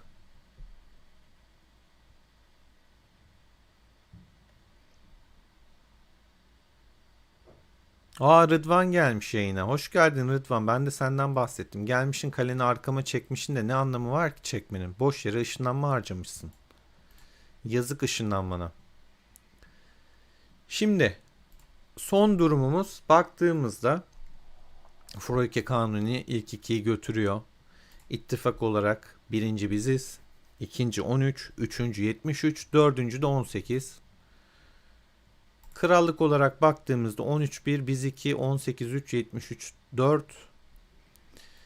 İlk 10'a baktığımızda 1-2. Bahsettik 3 John. Şu John 73'ün biraz içeri erişimi olsa çok daha güzel olurdu ama kapıdan geçemedikleri için puan konusu da daha sıkıntı onlarda. 4 The Saint Ash. Ash diyelim buna kısaca. 5 Ted. 6 Zafer. 7 Shinx. 8 Kanada. 9 K-pop'tan biri.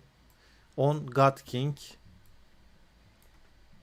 İlk 11 1 milyarın üstünde arkadaşlar. Sonra düşüyor puanlar.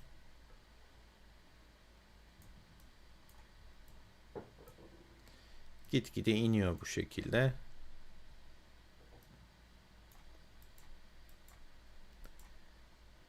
Ya baktığımızda güzel, keyifli bir çöl oluyor işin gerçeği. Güzel savaşlar dönüyor. Gerçekten çok keyif alıyorum ben. Tam böyle savaş oyunu olduğunu dibine kadar hissediyorsun. Rıdvan, aldım bu arada selamı. Direkt fark ettim. Ben de sana selam söyledim buradan. Hoş geldin tekrardan.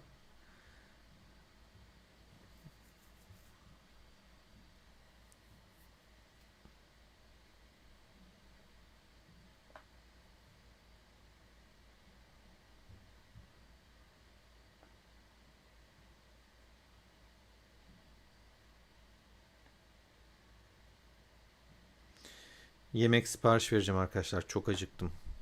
O sırada şunu göstereyim. Sorulardan bunun yüzüklerini soranlar olmuştu.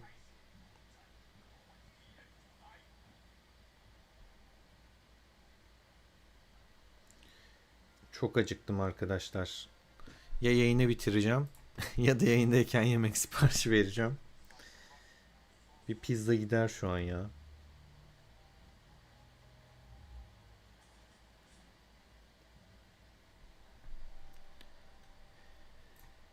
Burada papatya 30, gece kurdu 20 yaptım. Sakin suda 10. Yetenekler full. Teçhizatlar bunun 3.1. 3.1 şu gelmiş mi bakayım. Hala çok eksik var. Atilla'dakilere bakayım. Çok. Oh, bundan bayağı eksik var. Kılıca çok abandığım için şu an bunlar kaldı. Bunun zaten fullenmek üzere teçhizatları. Şu ikisi var. Şu ikisini fullledim. Bunun hepsi 4.1. Ay 3.1. 4.1 ne ya?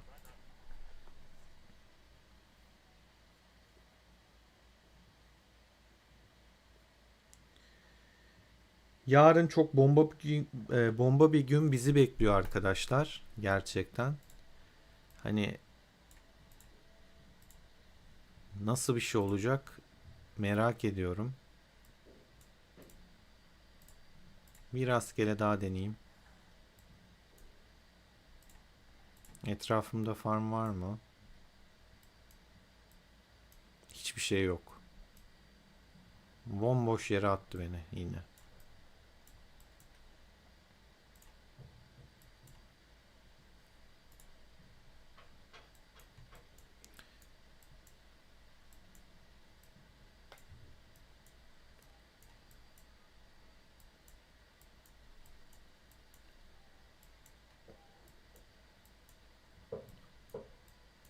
Burası ne yaptı 73?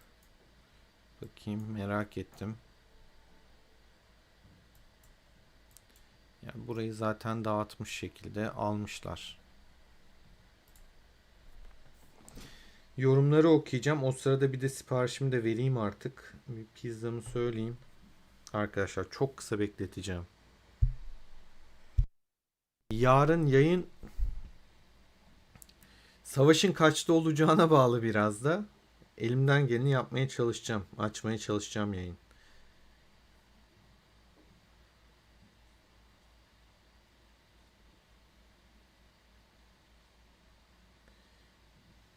Nereden söyleyeyim sizce? Papa John's mu olsun? Pizza X Large mı? Pizza V mi? Pizza V'nin pizzaları güzel oluyor. Reklam değildir arkadaşlar. İşbirliğim falan yok. Şu an kendime pizza bakarken. Pizza Monza, Little Caesars, Lazza no, Lazza istemiyoruz. Pizza Bulls da güzel. Nereden söyleyeyim? Açım arkadaşlar, açım. Aa, bakayım. Papa John's'ta. Bak tam Papa diyordum. Yasko de Gama Papa yazmış.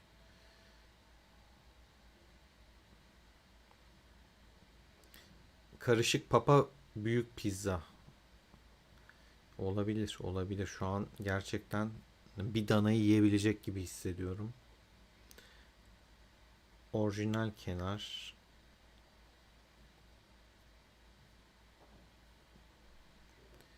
Pasaport kötü aynen. Pasaporttan uzak durdum zaten ben de direkt. Beğenmiyorum yani genel olarak. Papa, Pizza ve Little Caesars Bulls arasında kararsız kaldım.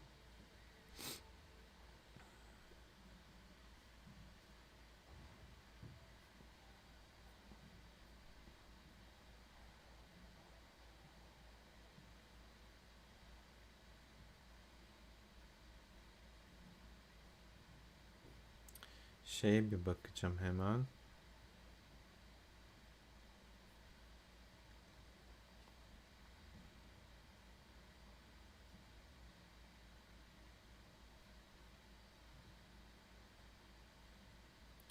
Nerede ya? Hah.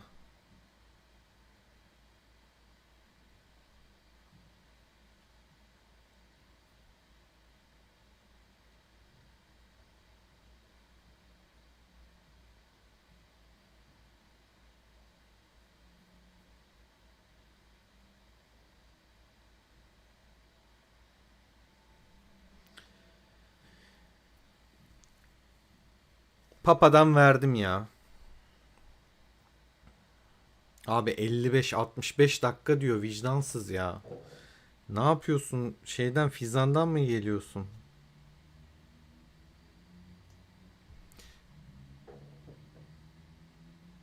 Papa'dan büyük boy, karışık papa, orijinal kenar verdim gitti. Şimdi dönelim yayınımıza. Şöyle bakayım, hemen yorumları okuyayım. Puanları gösterdim.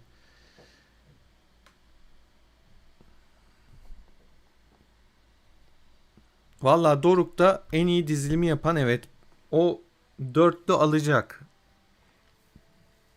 Orada binek konuşur. Çünkü zaten Krakenlerin her şeyi aynı. Aralarında bir fark yok. Aralarındaki şu an tek fark binek. Başka hiçbir şey değil. Taşlarını da çünkü son seviyeye getiriyorlar. Beni attığı yere bak, buraya atmış.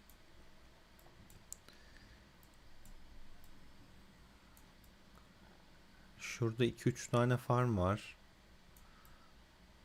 2 tane farm için de ışınlanamam ya. Gerçekten yoruldum artık. Ha bak, burada daha güzelleri var.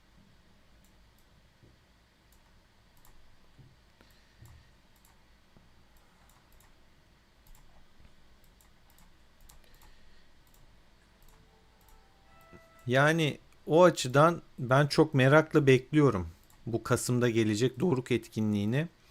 İşte o zaman dünya birincisini tanımış olacağız. Kim olacak? Heyecanla gerçekten. Oylama falan yapalım hatta. Bahis falan yatırmacı olsun. İşte atıyorum 100 bin yemek. 100 bin yiyecek yatırdın. Kaç tanesini geri alırsın falan. Bir şeyler yapalım. Oyun bize de, izleyicilere de bir şey yapsın. Böyle esprili, güzel.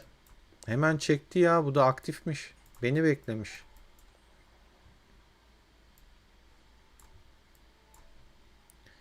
Başka nerede vardı? Şurada bir tane farm var.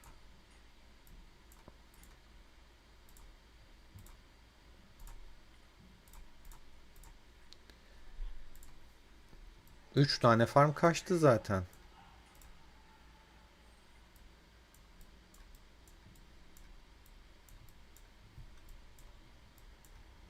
Şöyle bir tık büyüteyim. Daha rahat görebilmek için.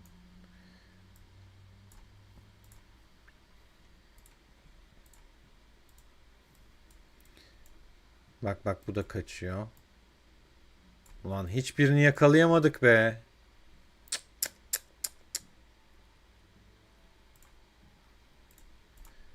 80 seviye adamsın ya. Gel Lubu'ya Lubu. Bak buffsızım. Vay vicdansız, kaçtı. 80 seviye adamsın ya. 81 milyon kalesin, vicdansız.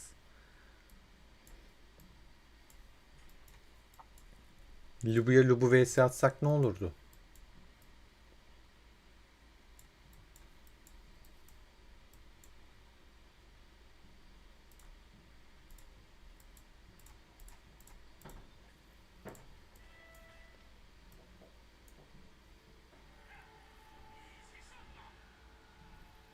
Hadi be, vur kritiğini. Bitir şunun işini. Ay şükür.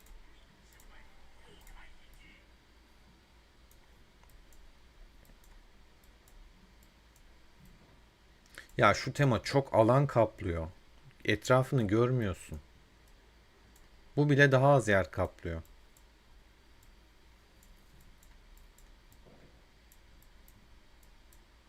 Bir şey çıkartamadım arkadaşlar buradan. 3K 3K 1K 7K için teleport harcadık. Değer mi? Değmez. Gidiyorum ben buradan.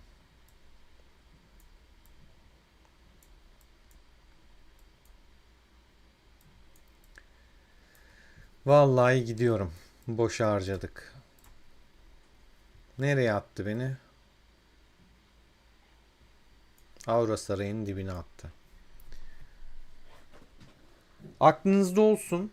Yani buradan şunları kullanabilirsiniz. Rastgele yeniden konumlandırıcıyı. Armağan, hoş geldin aramıza.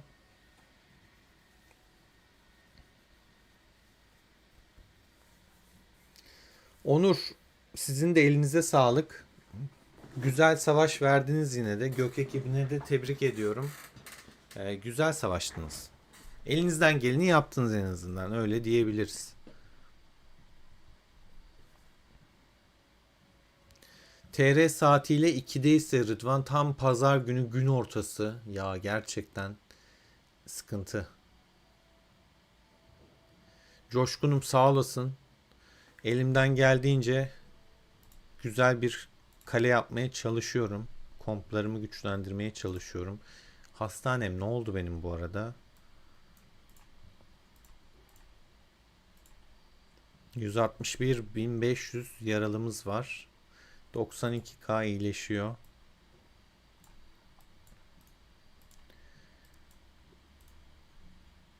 Sizlerin desteği çok kıymetli. Yani inanın içerik üretimine zaten destek olabilmek amacıyla başladım. Öyle de yürütmeye çalışıyorum. Test serverında yeterince işte destek gelmediği için saatlerimi ona harcamak mantıklı gelmiyor bana. WhatsApp'tan zaten grubumuzdan zaman zaman videoların içinden de az önceki gibi kompları paylaşıyorum. İleride ne olacak ya da şu anki en iyi komp hangisi gibi paylaşımlar yapıyorum mümkün olduğunca.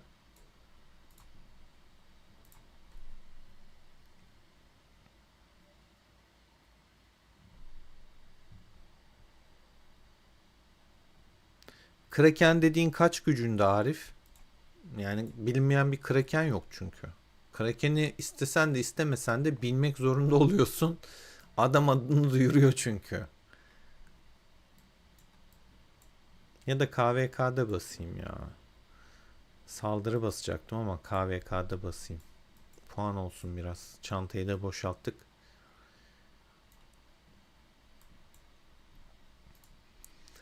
Yarın için şöyle kısa bir oylama açayım hatta.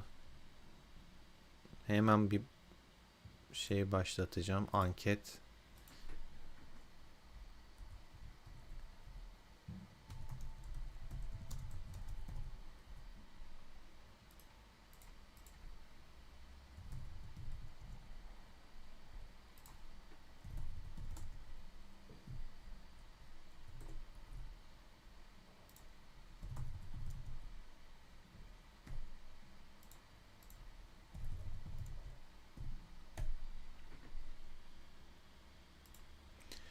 Evet arkadaşlar, anketimiz başladı. Aura Sarayı kim alır? Yarın. 13, 18, 26, 73. Sizce kim?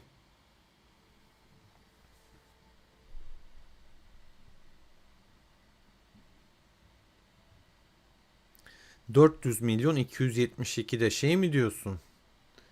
Aa, Pro Killer mı diyorsun?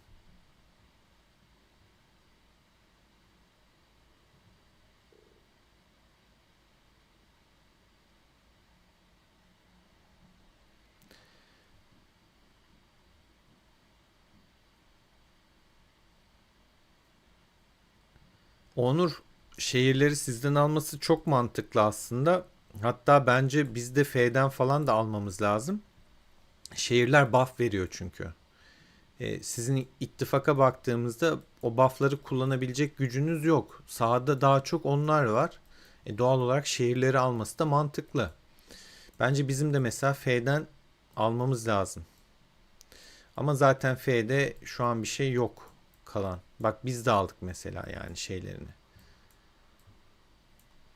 Şu bile, döngü kulesi bile buff veriyor. %10 mu ne buff vermesi gerekiyordu bakayım.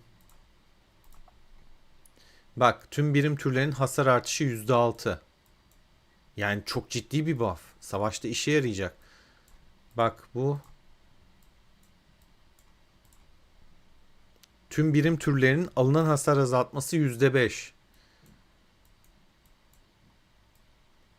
Yani bu buff'ları kim kullanacak yarın savaşta? Red kullanacak. Biz kullanacağız. F'nin mesela bir şey almasına hiç gerek yok. O yüzden farkındaysan bizde de F'de bir şey yok. Yani mantıklı değil zaten. Sizde durmasının bir anlamı yok. Ana ekiplerin daha güçlü olması gerekiyor. Şu an zaten mesela 13'te tek ittifak olarak birleşiyorlar.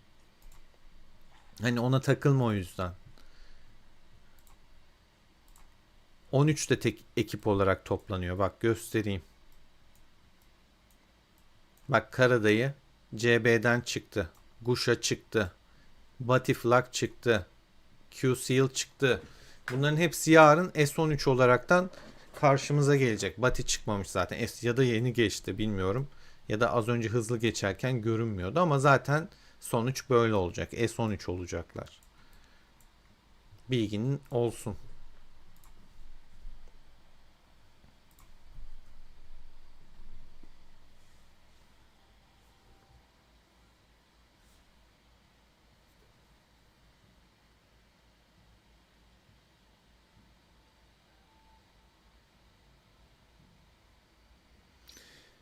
Evet, ittifak birleşmesi şart çölde.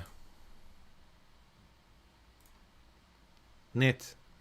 Yani kesinlikle birleşmek gerekiyor. Şu ana kadar 10 oy kullanıldı. %40'la Krallık 13 alır yönünde bir oylama var.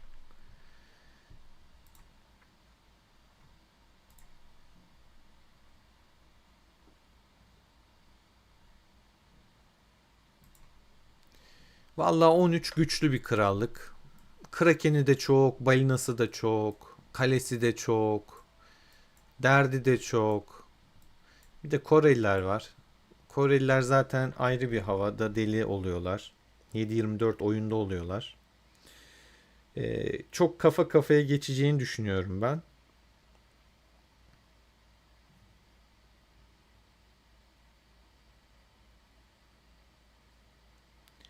Yani kesin 13 alır diyemem. 73'ün çok Kraken'i var. Bizim aynı şekilde Krakenlerimiz sağlam. Yani God King, Froike, Kanuni bunlar çok güçlü Krakenler. Normal bir Kraken'den daha güçlüler. Şöyle baktığımızda şu üçü bayağı fark yaratıyor. 18'e baktığımızda 2 tane 200'ün üstünde adamı var diye hatırlıyorum. Olovko'yla eş var. Bir şu var. 218. Ya zaten 73'ün Kraken'lerine bakar mısın? Ama 13'te işte çok var. Bak Kanada var. K-pop var. Evil var. Veil'miş pardon. Ben bunu hep şeytan diye okuyorum nedense. Demek ki bu şeytan. Birem var. Karadayı var. Guşa var. Bak balinaları saymıyorum. Bunları geçiyorum. Bunu da geçiyorum. Yani 100 milyon üstüne çok fazla kalesi var adamların. Bizim mesela bu gücü yanıltmasın sizi. Çok şey yapmıyor. Bak 45. sırada.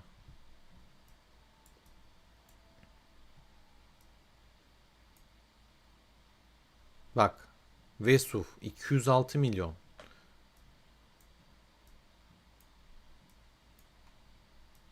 Şu indikçe adamların hala 100 milyon kaleleri devam ediyor. Şuraya bakar mısın? Çok fazla 100 milyon üstünde kalesi var 13'ün. 13 fazla balineye, krakene sahip bir krallık. Aynı zamanda aktif sayısı da çok fazla. O yüzden sıkıntı. Mesela bak 18'de varmış. Ben bu adamı hiç görmedim. 71 milyonda Erdem'i var. Herhalde tatilde. Ragnaros. Gördüm mü hiç hatırlamıyorum ha.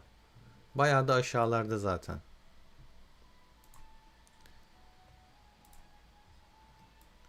Kalkanı basayım. Hala 15 dakikada olmadı mı? Yemek yiyeceğim, bakmayacağım. 3 dakika sonra doluyor.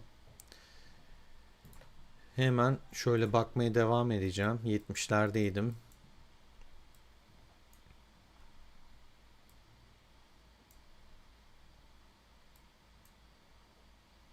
Bu çöp mesela. 122 milyon güce göre zayıf.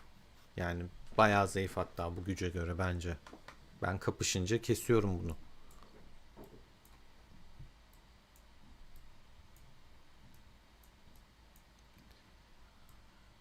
Bak 13'te hala 100 milyon kale geliyor ya. Bak hala 100 milyon. Adamlar böyle bunlar 13 değil ya 13 gördüğün an 100 milyon üstü geliyor. Garip. Bizim bak Allah aşkına adama bak. Pasif yani hani. Pasif. Abi 145 milyon ama pasif adam.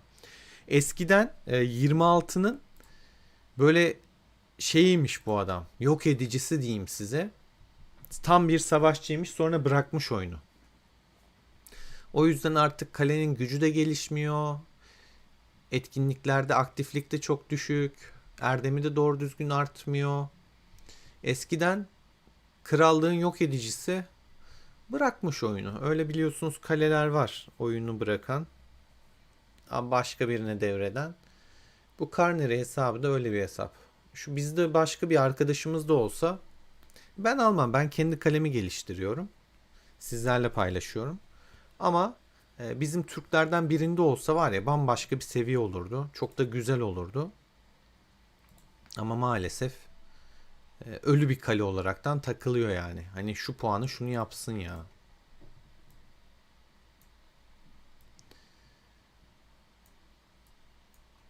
Bak gördüm canım sıkıldı. Abi Pro'nun gözünü seveyim 73'teki arkadaşlar. Pro niye buralarda ya? Pro çok inaktif oldu artık yani. Adam aktif olmuyor. Oyuna döndürün onu artık. Pro'nun dönmesi lazım.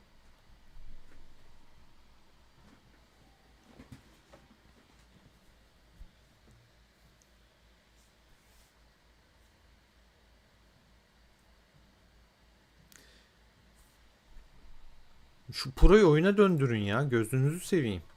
Bu adamın buralarda olmaması lazım ya. Çok da güçlü hesabı ya. Gerçekten yazık şu hesaba.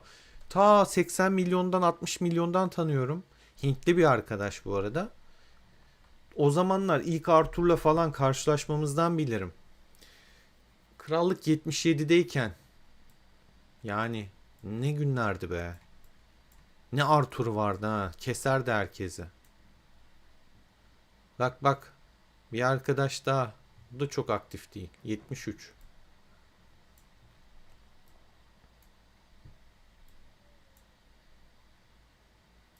Al bak bizden de var. Bagio. 100 milyon ama çok katılmamış, savaşmamış. Yani gidip farm kessen şu puanı yapıyorsun. Hatta farm toplasan zaten 5 gün oldu. Şu puanı yapıyorsun. Bak 13'te yine. 2 tane 100'ün üstünde. Endgame'i ben bu arada sahalarda gördüm. Hatta farmını da kestim. 18'in Grisa'yı da gördüm. Bununla da kapıştım. Allah Allah bunun da puan düşük kalmış. Alexander'ı da gördüm. Çok. CB'nin farmlarını kesmeye gittiğimde ışınlanıp geliyordu peşimden. Kestem de geliyordu. 123'te kaldık. Hemen şeyi basayım. Yemek yiyeceğim çünkü. Bakacağım daha. Hiç ummadığım isimler aşağılarda çıkıyor. Ben de şok oluyorum. Ya hatta Grize'yi şöyle göstereyim. Şuralarda falan da en son.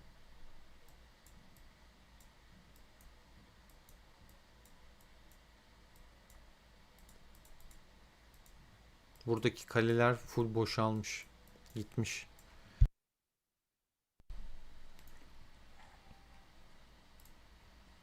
Çok aşağılarda ya. Gerçekten şaşırdım. 120'lerde falan.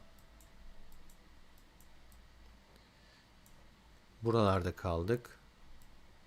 Yani bak 50-60 milyonluk kalelerle yan yana. Şu arkadaş barıştan sonra gelip benim farmlarımı kesmiş çubuklu.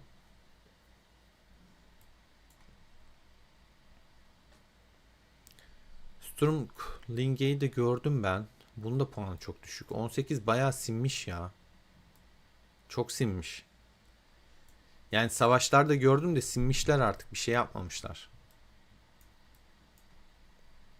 Nova Prime'ı da çok gördüm.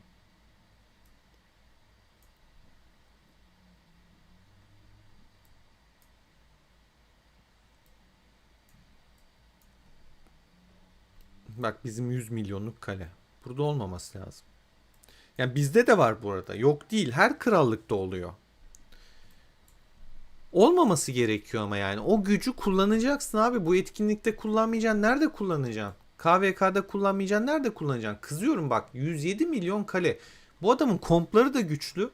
Yani şu puan yakışmıyor ya. Gerçekten yakışmıyor. 5. gün olmuş artık ya.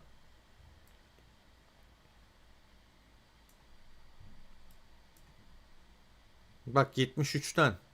Bu güce bu olmaz.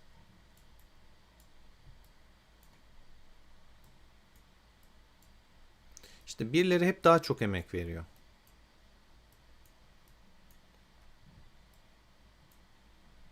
...40 milyonluk kalelerle beraberler yani. Bak mesela 93 milyonun bu zayıf kalelerin yanında ne işi var? Bunun da burada olmaması gerekiyor.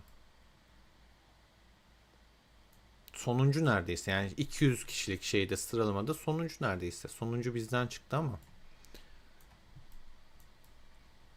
200 kalede tabii ki bu. Yani bütün krallık değil 200'e kadar gösteriyor.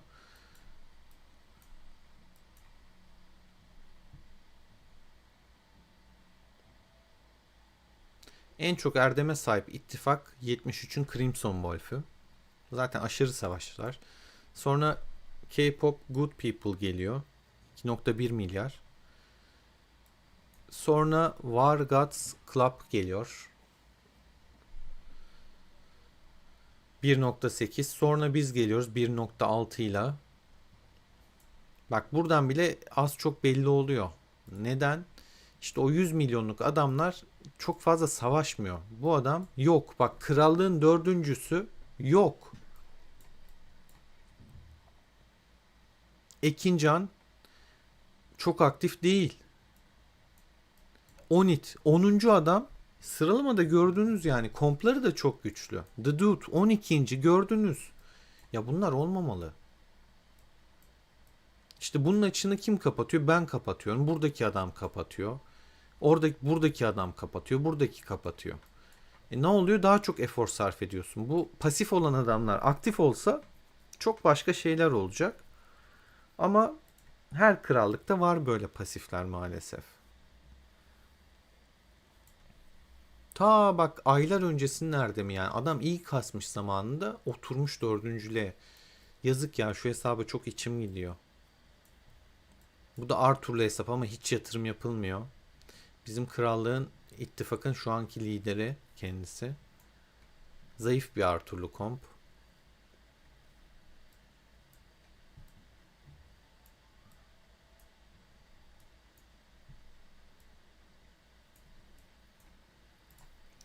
Ah ah. Biraz dert yandım. Şimdi oylara baktığımızda 12 oy kullanılmış arkadaşlar. Krallık 13 %42 ile alır denmiş. %33 ile 26, %25'te de 73, 18'e kimse şans vermemiş. 18'i kimse kale almamış. Bu biraz üzücü 18 açısından. Yani normalde şu torbada olmasa güçlü bir krallık. Ama bence de torbanın en zayıf krallığı. 73'te zaten en son KVK'da 18'i kaybetti 73'e karşı. Bize karşı kaybetti. 13'te yaptılar mı yapmadılar mı bilmiyorum ama yapsalardı onlar da kaybederlerdi. Hor görmek için demiyorum bu arada. Yani gerçekler, yaşananları söylüyorum. Başka bir torbada 18 birinci olabilir. Güçlü bir krallık. Ama bu eşleşmede zayıf halkı o. İkinci krallık olsaydı belki o zaman ikinci krallık da 18'den güçlü ya. Yok, düşününce ikinci krallık da 18'den güçlü. Bence. Selam. Göç olayı gerçek mi? Göç olacak mı? Göç olayı gerçek. Göç olacak. Yıl bitmeden göç gelecek arkadaşlar. Yani 2025 yılında bir göç olayı gerçekleşecek.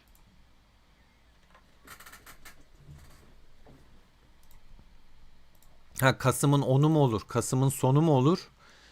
Onda netlik olmaz. Çünkü oyun ne zaman onu diyorsa bilin ki siz onun üstüne bir 2 hafta koyun. Tam tarihi gerçekleştiremiyorlar.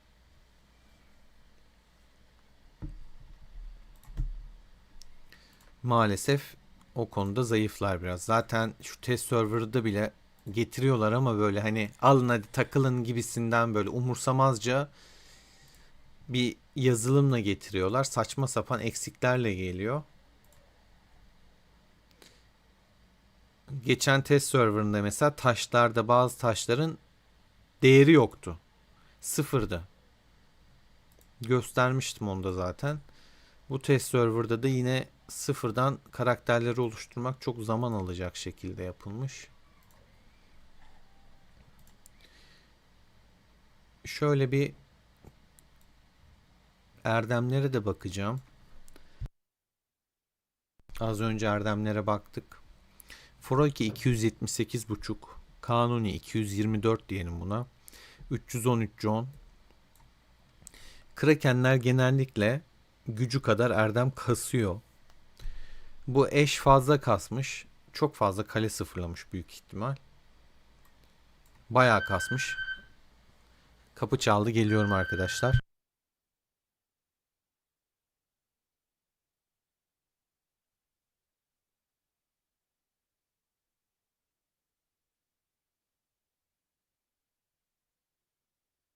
Papa gelmiş arkadaşlar, Papa.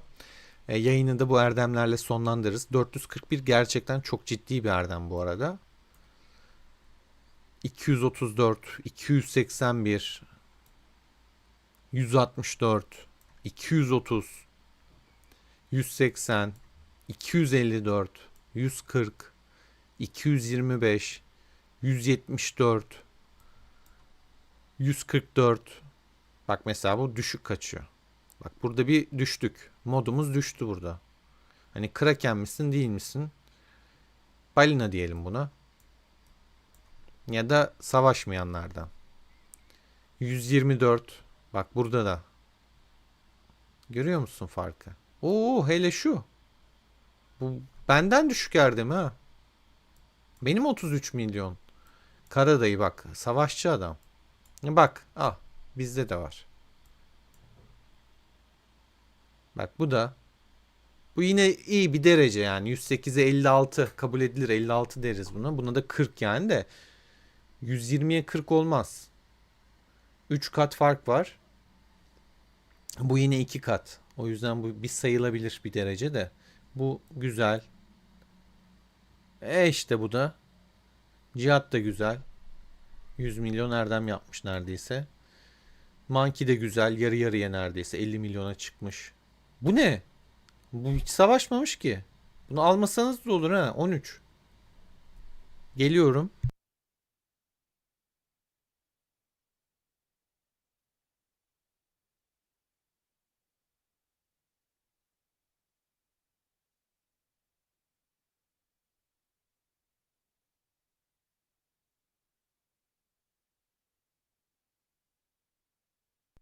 Evet, geldim arkadaşlar. Pizzamı soğutmayacağım. Biraz daha bakacağım. Şunu almasanız da olur bu arada. Gerçekten hiç savaşmamış. Yuh ya. Ulan hiç mi savaşmadım? 5. sezon bitecek neredeyse be vicdansız. 44 kat fark var. İyi değil. 4 kat fark var. Ama yine de sayılabilir. Çünkü belli bir güce kadar erdem kasmak zor. Ama şöyle patlayıcı güce ulaştıktan sonra çok kolay. Çünkü daha fazla birlik kesiyor. Daha çok erdem kazanıyor. Bir an güzel diyecektim. Benmişim zaten. Kendimi överken ben, ama yok, güzel gerçekten erdem. Altımdaki masa da güzel. Helal yani, o da güzel kasmış. Mesela bak yani şu adamı görüyorsunuz. Şöyle ikiliye bakıyorsun. Olmaz abi. Geliyorum.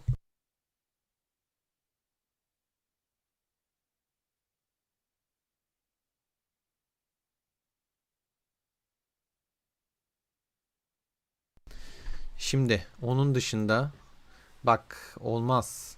Olmaz. Yani 145 32.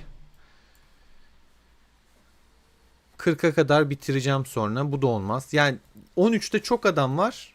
Bayağı da fazla var ama hepsi böyle çok aşırı savaşmıyor.